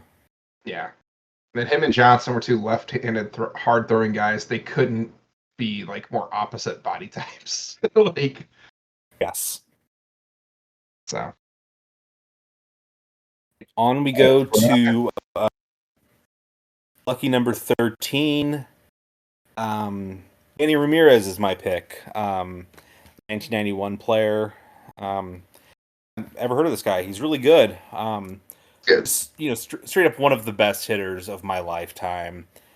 Just an all-around hitter, 555 career home runs, but also, a great, batting eye, just well-rounded. I mean, he couldn't field at all, but For his career, I did not realize it was that high. won 9 Silver Sluggers, which is kind of a lot. Pretty good. And I think that there's a natural aversion to like some of the Boston guys because they tend to give. But he was also awesome in Cleveland. He was just a terrific player altogether. Obviously, he has the steroid cloud, but it was him or like Frank Tanana, who was a good player, but Yeah. I think Manny certainly was more exceptional. Exceptional. You think Chris Sale catches him in terms of WAR? Chris Sale is having a good season. I don't think he's got another 20 in him, but you never know. I wouldn't have thought that Justin Verlander would have all of the WAR that he was going to have past what is like Chris Sale's current age either. And then behind him then's Trey Turner, but he's got 35 to make up. So honestly, if I had to pick Sale or Turner to catch him, I'd probably pick Turner. But it's I'm also we have Manny Ramirez, the guy who was like, put off a cutoff throw and like went into the Green Monster, go to the bathroom, versus Chris Sale, the guy that cut up his jersey because he was outraged that Adam LaRoche's kid wasn't allowed to be the bat boy. The White Sox, just a real weird spot here. It is number 13 after all, but yeah, Manny's my pick. That's fair. So I alluded to you before we started recording that there was one pick that I hadn't made yet. We've now reached that pick, and that's number 14. I have not looked at this list yet. Let's see what we have. Okay. Yeah, I can sort of see why. Yeah. So it's, I'm deciding between the top 3 guys, and I'm just going to talk this one out with you guys. The top 3 guys are Jason Hayward, Derek Lee, and Tino Martinez. Yeah, that's certainly And it. frankly, like Hayward is way above them in terms, or decently above them in terms of WAR. But here's a fun stat for you. Tina Martita is a -4 defensive WAR for his career, and Derek Lee was a -11 defensive WAR for his career. Um, so like, And both were markedly better hitters than Hayward. yeah, and Hayward is an 11.2 positive DWAR. So between him and Derek Yeah. Lee, it's 22 difference in WAR from defense, which is why I'm going to go with Derek Lee as my pick officially, as I've talked myself into it. A guy who had some pretty good highs for his high seasons. He also spells Derek funny with 2 R's with the EK. But we're talking, third in MVP voting in '05. His '05 season was very good. I mean, that was the year that Cubs fans tried to gaslight everybody into believing that he was better than Albert Pujols, which Yes. he And was not and never was and never will be, but he was good. he was good. I mean, it was a good year, and part of what's done for him was he was a first baseman in the National League at the same time that Albert Pujols and Ryan Howard were sort of ahead of him. um, so, um, yeah, I mean, a fairly forgettable group here. Behind Tino is some names like Cliff Floyd, Jason Varitek, and maybe the most important guy on this list, because boy, if you know anything about baseball instructional videos, Tom Bernasky is on this list as well. Um, I think you're thinking of Tom Emansky, but the point is I might still be. the They're reference to close enough, superstar Fred and McGriff. they could be the same person. We don't know. Have you ever seen them I in the definitely, same place at the same time? I don't know what Tom Emansky looks like, but I definitely thought they were the same person for a while. So yeah, but regardless, I'm gonna keep moving on because I sounded like an idiot and did something dumb there. I mean, you're not picking him, so it's fine. Yeah, it's true. I didn't do any research towards it, but I'll take Derek Lee just because. Sure, with those Yeah, I guys. mean, it's a weird group. I think that's probably who I would have gone with, just because like Jason Hayward, honestly, like we got the best season of Jason Hayward by a lot of measurements in St. Louis, and he's still like not that exciting. A Yeah, good, well-rounded player, but it's also interesting to think that Jason Hayward's probably considered something of a disappointment compared to his like prospect pedigree, and yet there's a reasonable case for him being the best guy ever drafted at this spot. I remember watching his first game when we were in college, and he hit a home run, and there's all this just hype because his body was just. I mean, Jordan Walker, body wise, is a young guy who reminds me of Hayward, just being huge, having raw power, but with that size and speed and stuff. And they're both from Metro Atlanta. Yeah. They're very different in terms of ability to play right field. But To be fair, Walker did not come up as an outfielder, but that is certainly true. yeah, I'll. All right. Yeah, we'll hit the halfway point. Let's. All right, on to number 15. Uh, Chris Carpenter is number 3 on the WAR leaderboard. Gotta like that. He's not my pick, but I'm gonna go with a guy that I personally believe should be a Hall of Famer, and will come up on the ballot shortly. So we'll see if he is. But Chase Utley is my pick. He is just basically a solid decade of being like a middle of the order kind of hitter while playing really good second base, and that's the kind of guy that you just kind of need on a really good team. Like I think Ryan Howard especially got a lot of the attention when it came to those Phillies teams. But like not that good hitting first basemen are easy to find per se, but finding a guy like Utley is really what tends to take teams from being like competent to being really good. Is because if you're playing Chase Utley as your second baseman and you're going against, yeah, I'm trying to think of like Darwin Barney or whoever would have been the second, a second baseman at that era. Just trying to avoid picking on Cardinals for a second. Yeah, and like Grizzlonic was like pretty good hitter for a second baseman, but like you get a guy that's like truly consistently awesome at the plate, and that just presents such a huge advantage. So that's why I'm going with Utley. Yeah, I mean, and in that time, I mean, I don't think you had a better up the middle duo with him and Rollins on those Philly teams. I mean, that's pretty insane, and it's funny. Utley, a guy who maybe the rap changed after the hard slide. That was when he was with LA, right? When he took out what's his face, like broke his leg on a slide or whatever. Who was it? He was eventually was a Cardinal. It was a shortstop. Why am I blanking on his name? Was it for Kyle? No. No, it was because he was on the Mets. Oh, Ruben Tejada. It was Ruben Tejada. That's right. Yeah. So but I agree with you from the sense of like with Carpenter 3, and then obviously in this list Jim Rice at number 2, like an iconic player, but when you stack up the career, not. Yeah, I think Jim Rice kind of has there's like the paradox where if you're like a kind of underwhelming Hall of Famer, then you kind of get more grief than you actually deserve. Because like Jim Rice is a really good hitter, but I think Chase is the correct call.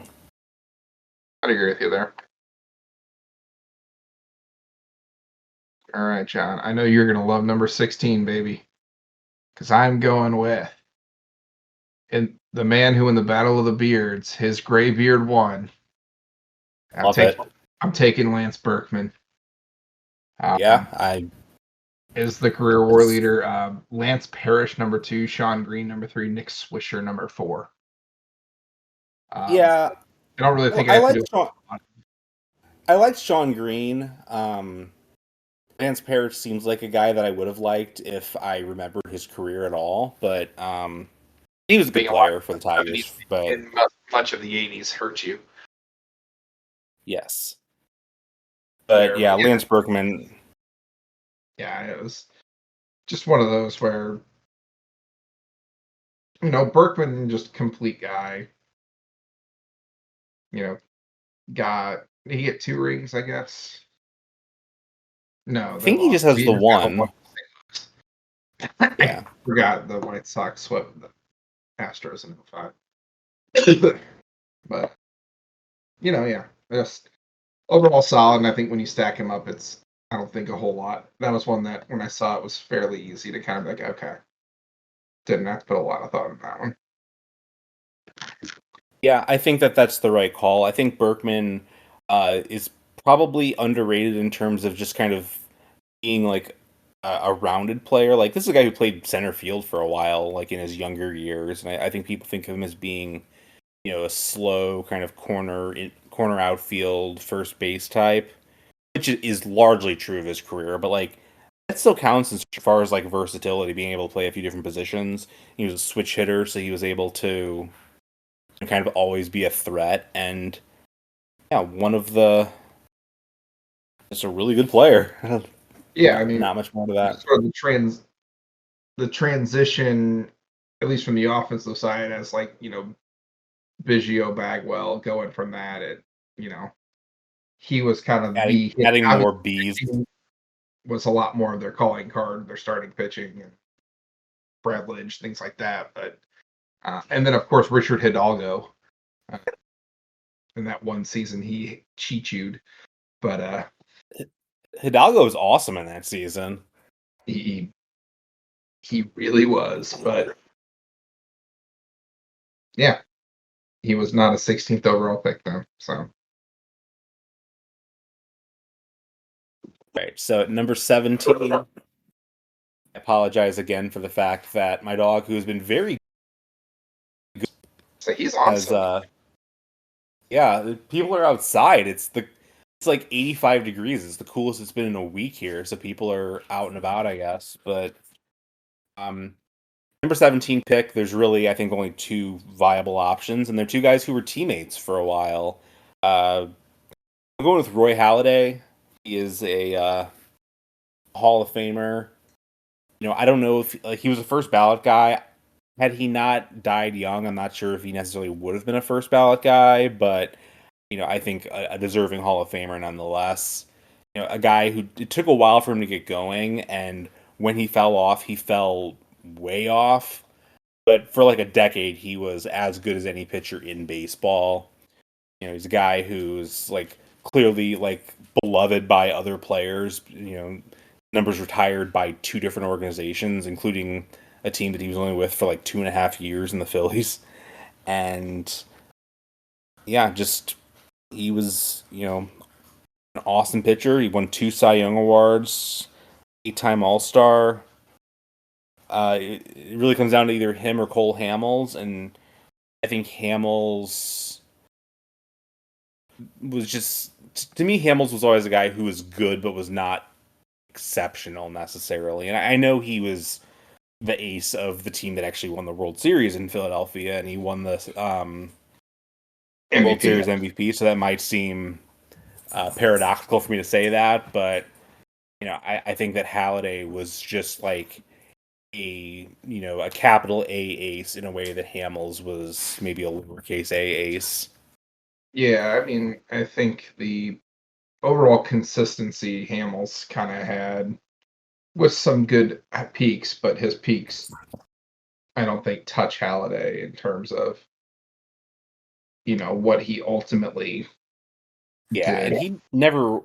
Because I don't. Did he ever even come close to winning a Cy Young award?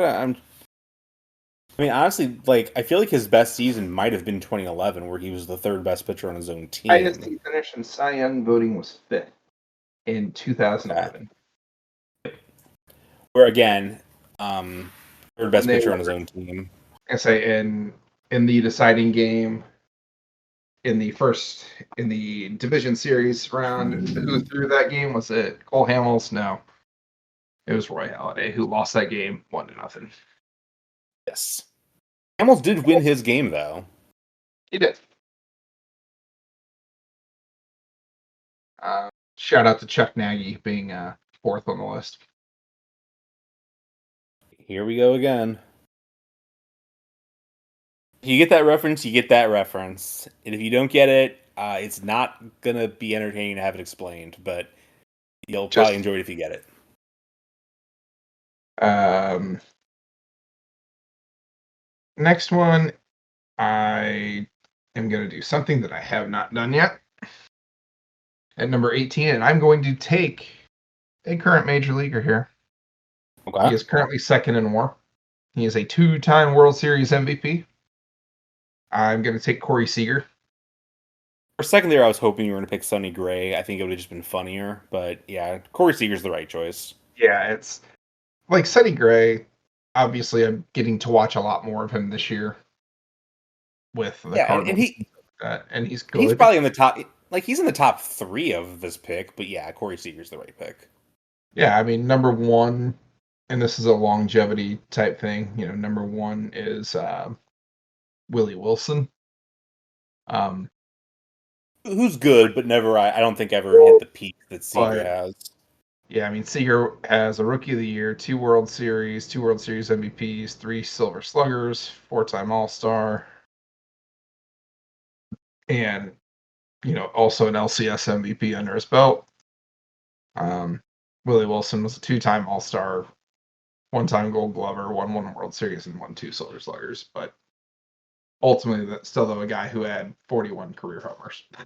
Like, obviously, Yeah, power wasn't his main calling card, but a position here where Willie Wilson leads it at 46 WAR. So definitely one of the lower WAR totals that we've seen, at least up to this point in the draft in terms of picks. yeah, and like Corey Seager's still good. I mean, by the end of his career, it seems like he's probably going to pass Willie Wilson by a healthy amount. And that's like, and to be fair, it's like he doesn't have an MVP, but he finished second in MVP voting last year. And his rookie year happened to also finish third in MVP voting. So it's like Yeah. he's there, and he's I think he's having an okay year. I don't think he's necessarily what he was last year, but still early, and I think he'll Yeah. easily catch Willie Wilson in terms of at least the number 18 thing here. So Agreed. This is an intangible thing, but I will say I think so. Corey Seager was not on the Dodgers when they first like got good at the beginning of like this current run, which is arguably like over a decade old at this point. But to me, when Corey Seager arrived, it was the Dodgers aren't going away. The Dodgers, this is not like they're not on like a few year run. They are a dynasty yeah, basically, and it well, that's like the thing. It's like they were already really good, and then Corey Seager comes up, and then you're like, oh, they got better with this guy. yeah, I'm kind of like I have kind of weird views when it comes to the use of the term dynasty when it comes to sports. To me, even though the Dodgers only have one championship and it's like a 60 game season that was played, you know, in a bubble basically for the playoffs, like to me that's a dynasty because they just are consistently dominant every year. And like I don't think that they're the greatest dynasty in the history of sports. I think that, there were some Yankees runs that were as good in the regular season, but they also won a bunch of World Series, for instance. But like they were They just absolutely dominant for quite a while. were And akin to the Braves in the '90s. yeah, I think I think that the Braves were a dynasty too. Yeah, yeah. I mean, that's the thing. It's like if you were going to label it that way, I mean, it's you know, yeah. And the Braves, the only reason they got their title is because in that run was because they played against the other franchise of just choking, winning titles in Cleveland. So Yes. That's correct. Yeah, since 2013, the Dodgers have only failed to win the division title one time, and they won 106 games that season. So hard to fault them too much there. Sixers.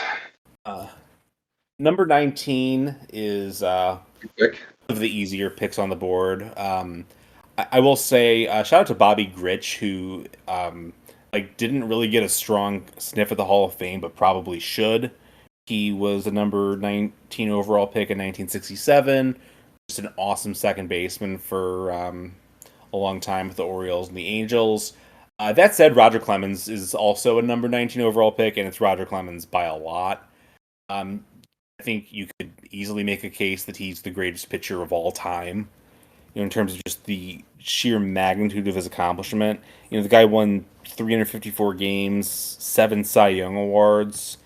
He's not in the Hall of Fame because of steroid stuff, but he's another one of those guys that you take just kind of like with Barry Bonds, where if you just take their career while they were still on their original team, they're a Hall of Famer, and they're a Hall of Famer with their like host like initial team run. And like whenever the Red Sox kind of like let him walk in free agency, there was kind of this idea of, and they even publicly said this, saying, "Oh, he's past his prime," which I mean technically is true, but also like he's a Hall of Famer from that point of them saying that until the end of his career. And like I didn't even see like the most dominant versions of Roger Clemens. Like I don't really like I vaguely remember him being on the Blue Jays, but I mostly remember him being on the Yankees and the Astros. But he was still like awesome for those teams too. And yeah, unless you're just a steroid purist, I don't think there's a whole lot of argument against Clemens being the guy here. A lot like the Bonds pick. I feel like it's pretty easy. Yeah. Um, If you're not picking the guy who's clearly the statistical guy, you're like trying to make a point with the pick.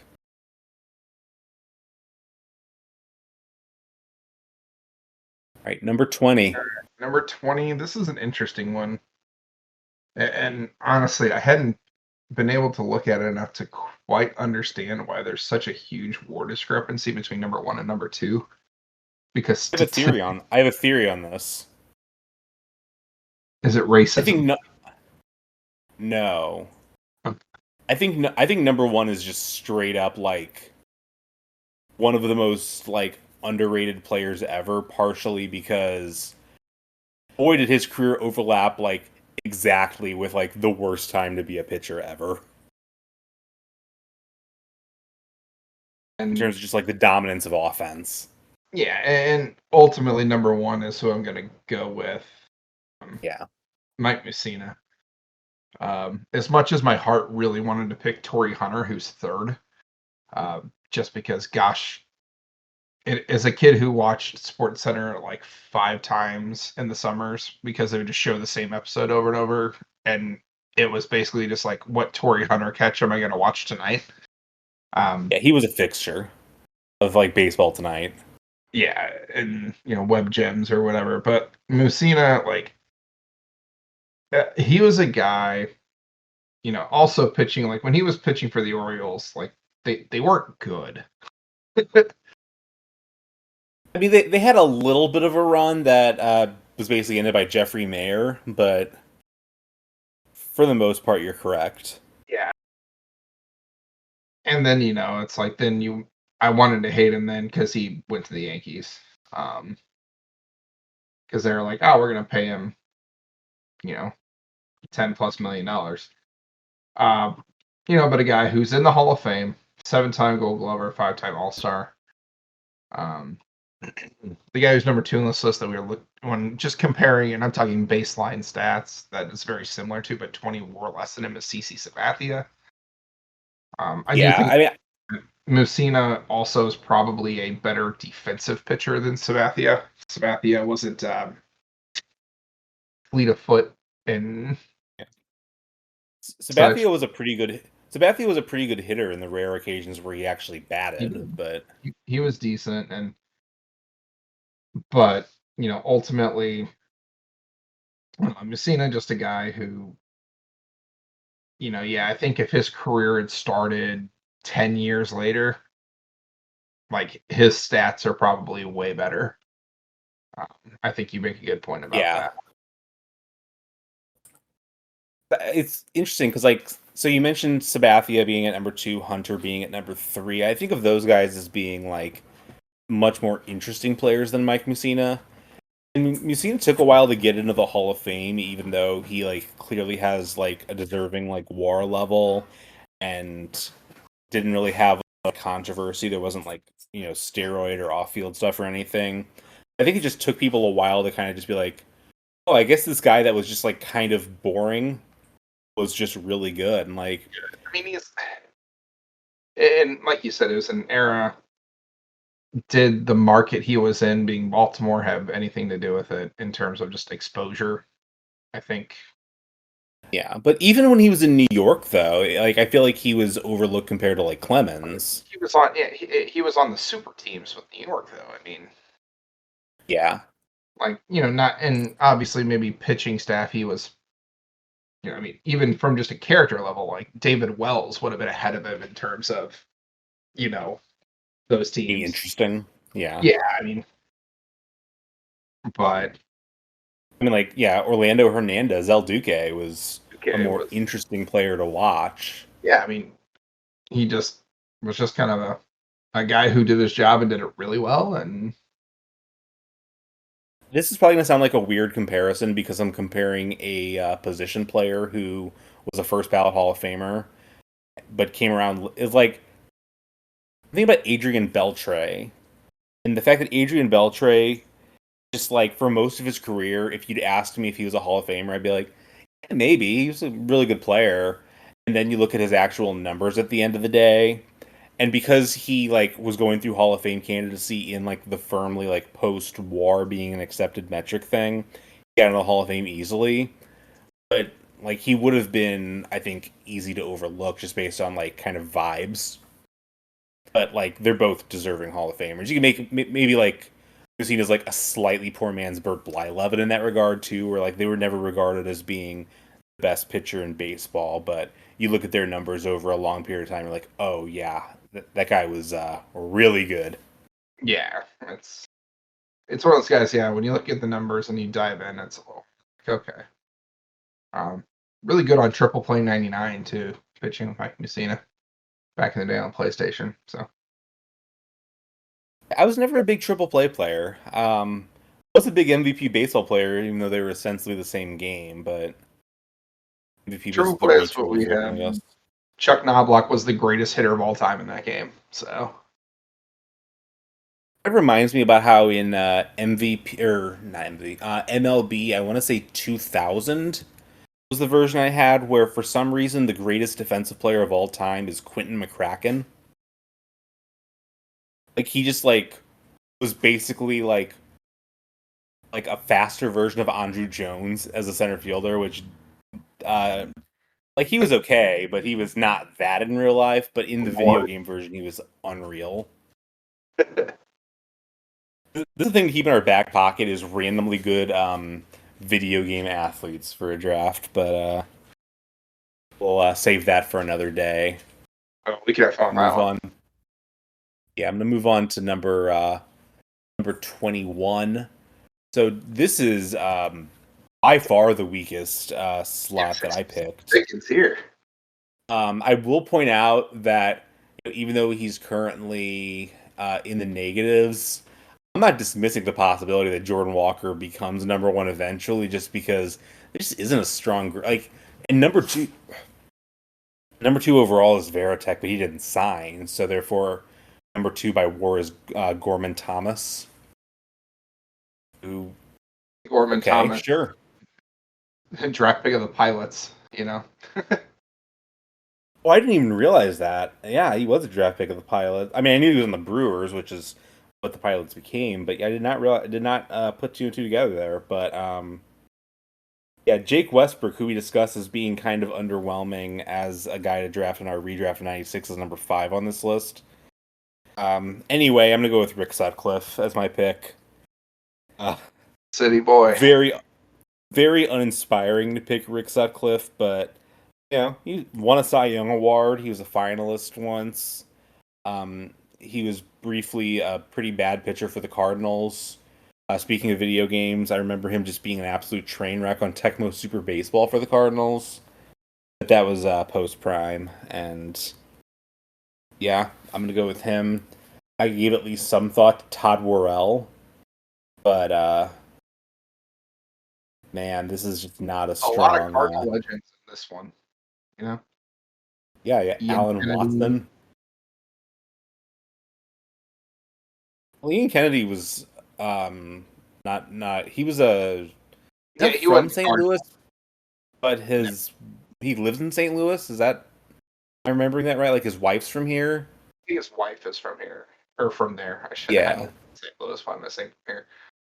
Um, but yeah, and of course not to This is confuse Ian Kennedy with St. Louis Cardinals legend Adam Kennedy. But yeah. This is a sentence that entered my mind that I feel like I now have to say out loud because it just sounds so stupid coming out of my head. No, I think you really have to give some consideration to Bryce Terang at this spot. Ah, that sounds stupid to say out that's loud, certainly but something you can say. yeah, it's a weak spot, but Sutcliffe. I'm not trying to trash on Sutcliffe. He was like a fine player, but he's probably a step below, with the possible exception of whenever you took like the Derek Lee spot. Probably the worst player that's been picked so far, but a good player. This is a super draft after all. And 22 will unfortunately still be above him. Kind of down to two guys in this Yeah, one. Ultimately, I'm going with Biggio over Rafael Palmeiro. Clearly, yeah. it's not because of the steroids thing. Period. Um, that'll forever be like my just remembrance of Rafael Palmeiro as him so adamantly denying steroids, and then the next day a report coming out that he tested positive for steroids. And before he was a steroid guy, I remember it being like a big like pardon the interruption discussion because he had gotten over 500 home runs, he was over 3,000 hits, and they were just kind of like, this guy, like this guy has, all right, do we have to put him in the Hall of Fame now? And the steroid thing kind of took care of that, but Yeah, I mean, yeah, I agree with Biggio at one for the Biggio. record. I mean, you want to talk about a guy who defensive longevity. I mean, catcher, second, and center field. Yeah, he just loved playing up the middle. Yeah, I mean, just draw a straight line and you'll find him. Yeah, I mean, just he's a Hall of Famer. So I mean, that makes it fairly easy. Shout out to the only other guy that's even close in terms of WAR, Chet Lemon. Um, After that, some more recent guys: Jason Worth, Marcus Stroman, Colton Wong, all in there. Um, Current Cardinal Kyle Gibson, not Kyle too far from Gibson, that group. just right behind the some legends of the Royals in Gil Mesh and Jeremy Guthrie. Um, so, shout out to the other side of the state, even though it's the side of the state I live on. I just Yeah, I just live south. But yeah, this was one. It was down to two, and ultimately, like, and I don't even think Palmeiro was bad. I mean, I think people forget too, especially when he's younger. He's a decent defensive outfielder as well. Uh, But one of those guys you could see where while the power numbers came, he had maybe some of the other detriments that could come with steroid use in terms of his overall play. And he didn't become the hitter that Barry Bonds did, you know, in that kind of regard. But still a good hitter. right. He hit 288, so it wasn't like, you know, He would be a reasonable guy where like if you said steroids was the thing keeping him out of the Hall of Fame for you, that's reasonable in a way that like with Bonds, I think it's just like moralizing. If you want to say if he were slightly worse at the plate, he would be below that threshold. I think that's reasonable. Number 23 is actually a pretty big cluster of players at 23. I'm gonna get to I'm gonna cut to the point. I'm gonna go with Christian Yelich. He's the guy near the top that's still adding to his WAR total. For a while there, he seemed like he was like just like toast, but he's become like a decent player again, which good for him. I think that sort of he's going to be an interesting player to look back on because he's a guy who had two like MVP caliber seasons, one of which he actually won the MVP his first 2 years with Milwaukee, and like the years before that with Miami, and the years after that, once he continued on with the Brewers, has been like merely like a pretty good player rather than like a superstar. But looking at the other guys who you could give consideration to, Jason Kendall's number one in WAR, which the people that always love to point out Jason Kendall's WAR relative to Yadier Molina's are sure to be enamored with that. But otherwise, then you have like Jacoby Ellsbury, who who was a really good player for a much more brief period of time than I would love to have for this kind of like to me that Jacoby Ellsbury is like basically the equivalent of if Christian Yelich hadn't like kind of regained some approximation of his form. But yeah, that's why I'm going with it. Could be an shout interesting out. Hall of Fame case too if he know is like a good not great player for another like 5 seasons. Yeah, it's an interesting thing. I do think, as much as it original glance, I wanted to be like, oh, Jason Kendall, like the MVP is probably, if you're just looking at what he's done so far, is what maybe pushes Yelich at this point, at least to me. And then, but for the record of the guys that I see on this list, Mo Vaughn is number one in my heart for what it's worth. Shout out to the big guys hitting bombs. He was a good hitter. He won an undeserved MVP, which, to be fair, Sure. I also wouldn't have given Christian Yelich the MVP that year. I was to give Jacob DeGrom the MVP guy, but did not happen. That was very much, it seemed like in the period, they're just like, yeah, no, we're not going to do this. So I'm looking at number 24 for you coming this, up, and I this am is the so one that's sorry. just, Oh God. yeah. I literally have names written down here, and I'm just going to like, so for everyone listening, the number one guy at this pick didn't sign. And for the record, Oh, I didn't even. God, I didn't even realize that. Oh, it's even that was worse. Alex Fernandez in 1988. Oh, So the names that we actually have to choose from are Rondell White, followed by Chad Billingsley, Rich Dower, Randall Grichuk, Walker Bueller, oh, Nico Horner, oh Joe no. Blanton, and Terry Mulholland. Um, Well, don't forget Tanner Houck right below him, who's having a really good season with right, and how I the mean Sox. I think it's reasonable to think that I mean, with all of them clustered, you have Hauk, Bueller, and Horner, who all have Yeah. playing time left. Um, There's a case for Tanner Houck here. It sounds so dumb, but crazy. uh Um, and this is another one. I have the names like written out. I I don't know who to freaking pick here. I guess I I'll know take the I know I'll who take the I know who Trout. I'd pick, but yeah. Like, you You know, taking?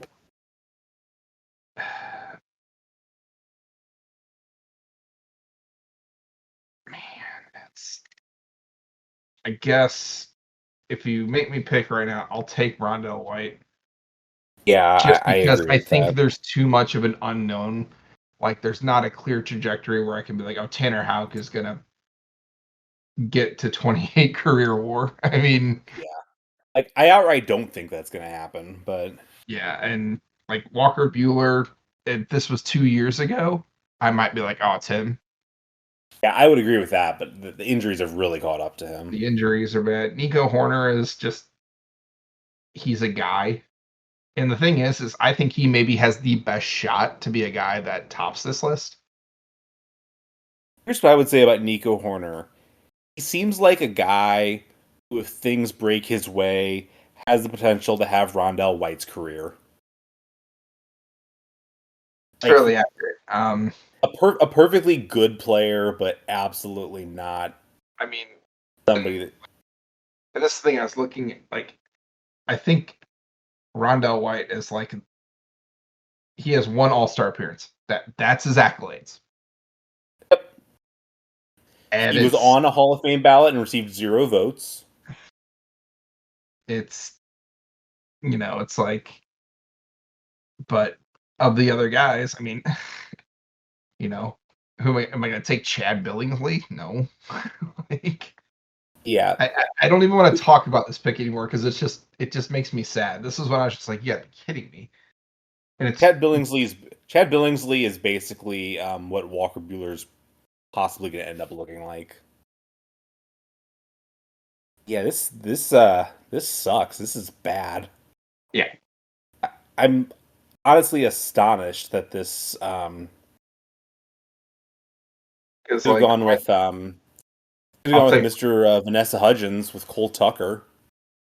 I, hey, good for them. Um, yeah, I mean, in terms of like this pick too, just an insane number of guys who don't have any appearance in the major leagues or are negative. Yeah. It's like Okay. more Meanwhile, than half the list. I don't want to jump the gun too much, but the next spot in the draft has Chuck Knobloch, Matt Chapman, and Matt Cain, any of whom would easily have been your pick here, and none of whom were even under consideration for my pick.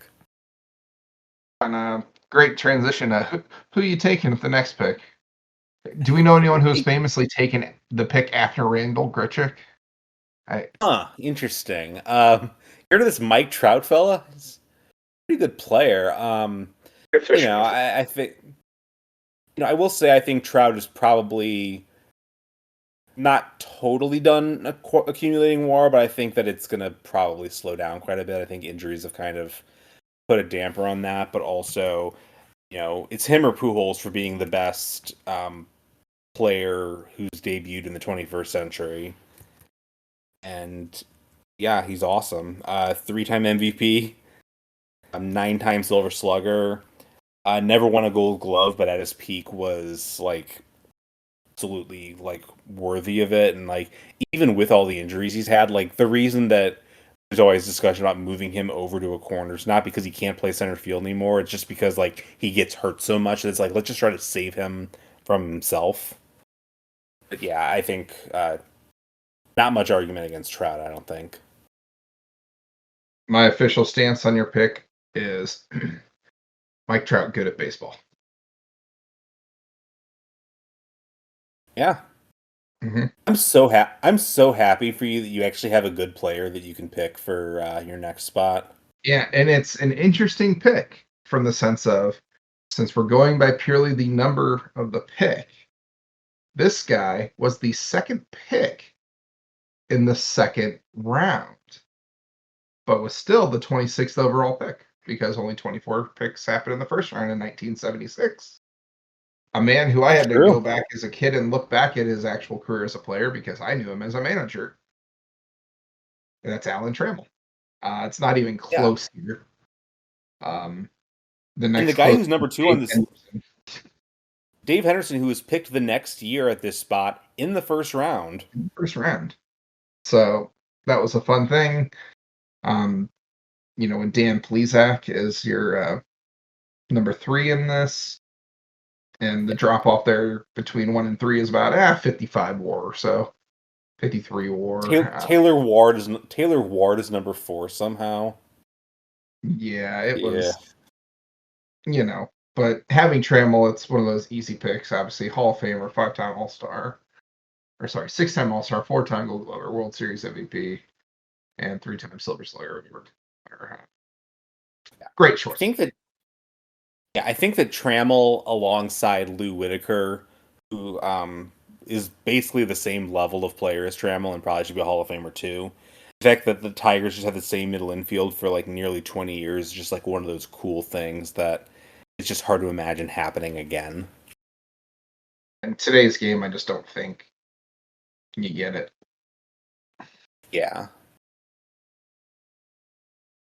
Yeah, you made the right pick. Number 27, I am going to go Blue. 1967 draft pick. A Nope. guy that had kind of honestly, a pretty short peak, but was like a transcendent player for like sort of a dynasty of the like early 1970s with the Oakland A's. In 1971, he was 24-8 with a 1.82 ERA, a 2.20 FIP. Like this was like not too long after like baseball started making all these changes to pitching to make it harder, like with like the lowering of the mound and all that stuff. But he was just like incredible. And like I said, he dropped off basically after he turned 30.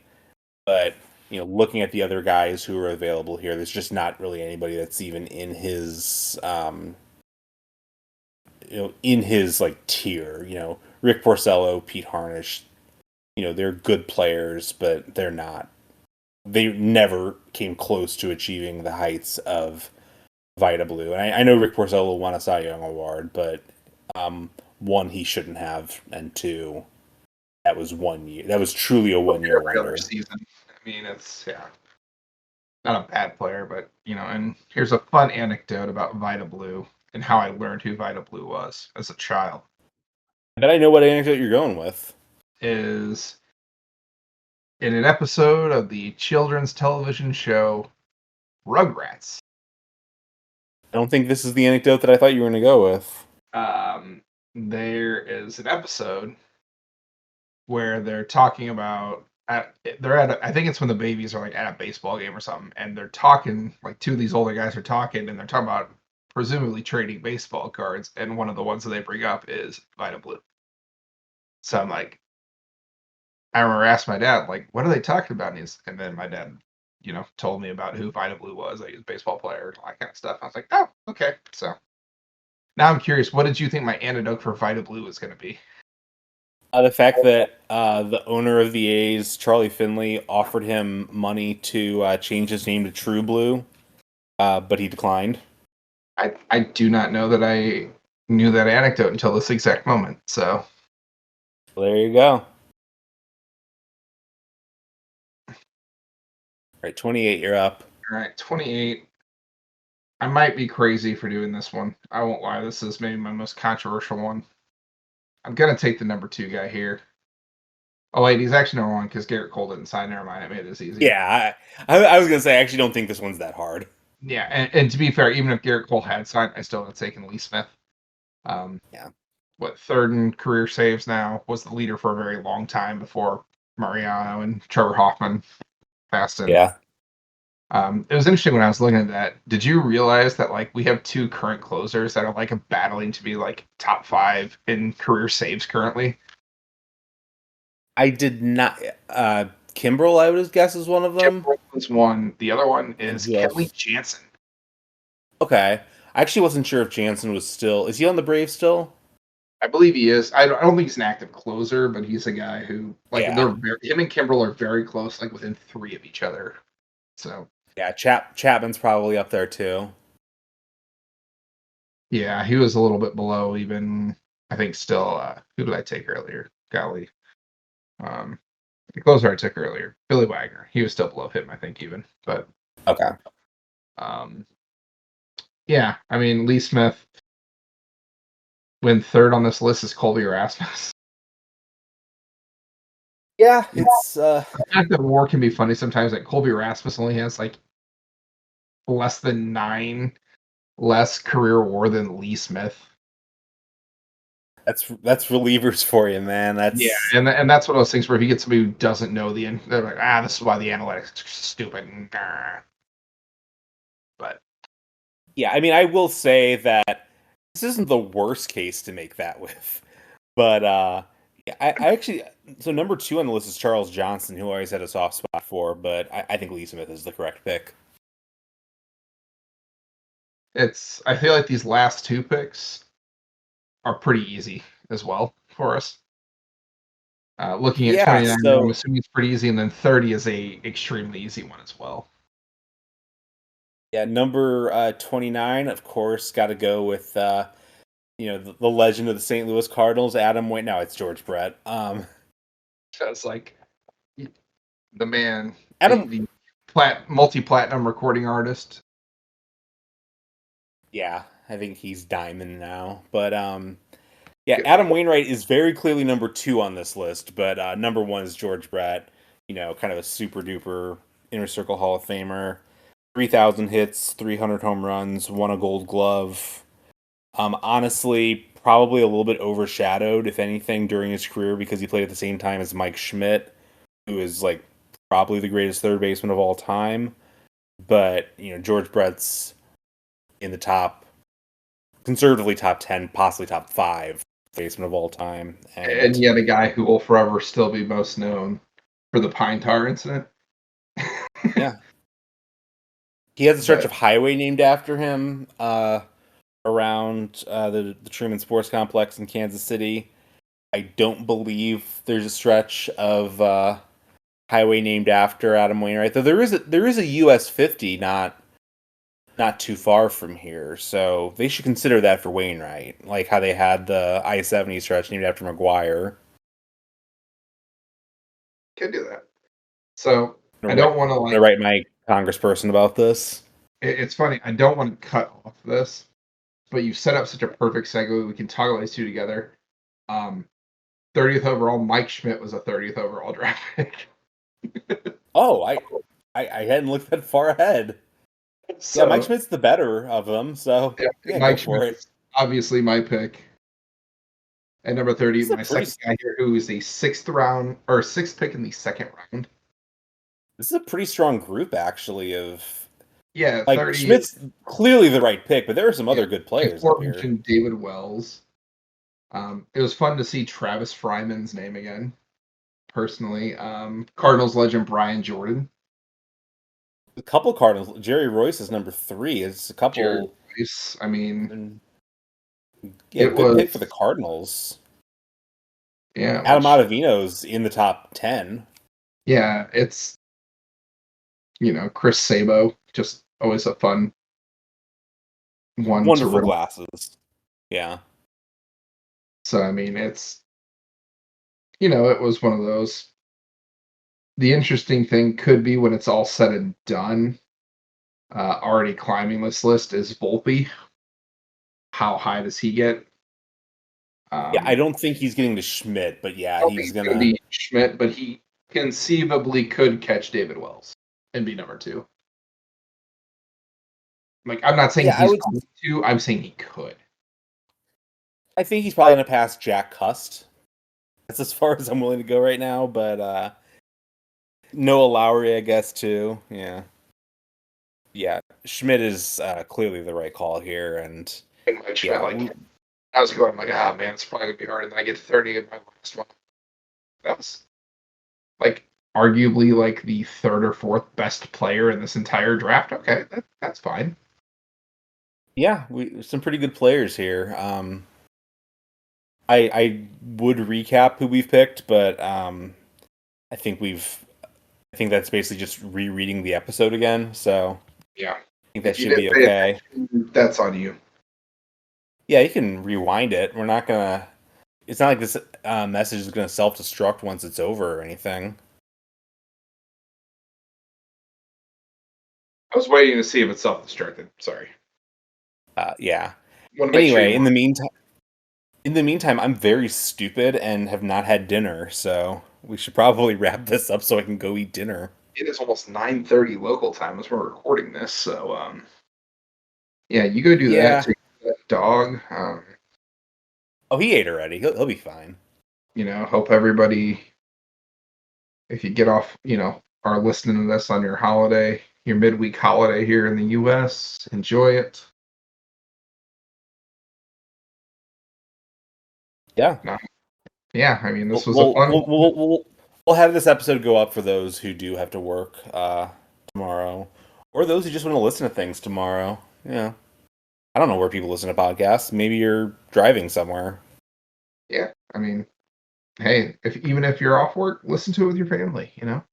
Get everybody to follow us on Spotify and drop Yeah, some comments and 5-star ratings and whatnot. I'm picking my wife up from the airport tomorrow. I'm sure I'll have the episode going. I'm sure she would love it. Sure, she will. Yeah. Anyway. All right. Anyway, Jason, where can people find you other than on this podcast? You can find me on Twitter at Draft Day Dadshaw, and that's it. Because social media is not my thing. Yeah, you kind of go in spurts of posting. You post pictures of your kids sometimes. That's pretty cool. Yeah, the Dadshaws maybe more of my brand than Draft Day in terms of my handle, but Yeah, perhaps.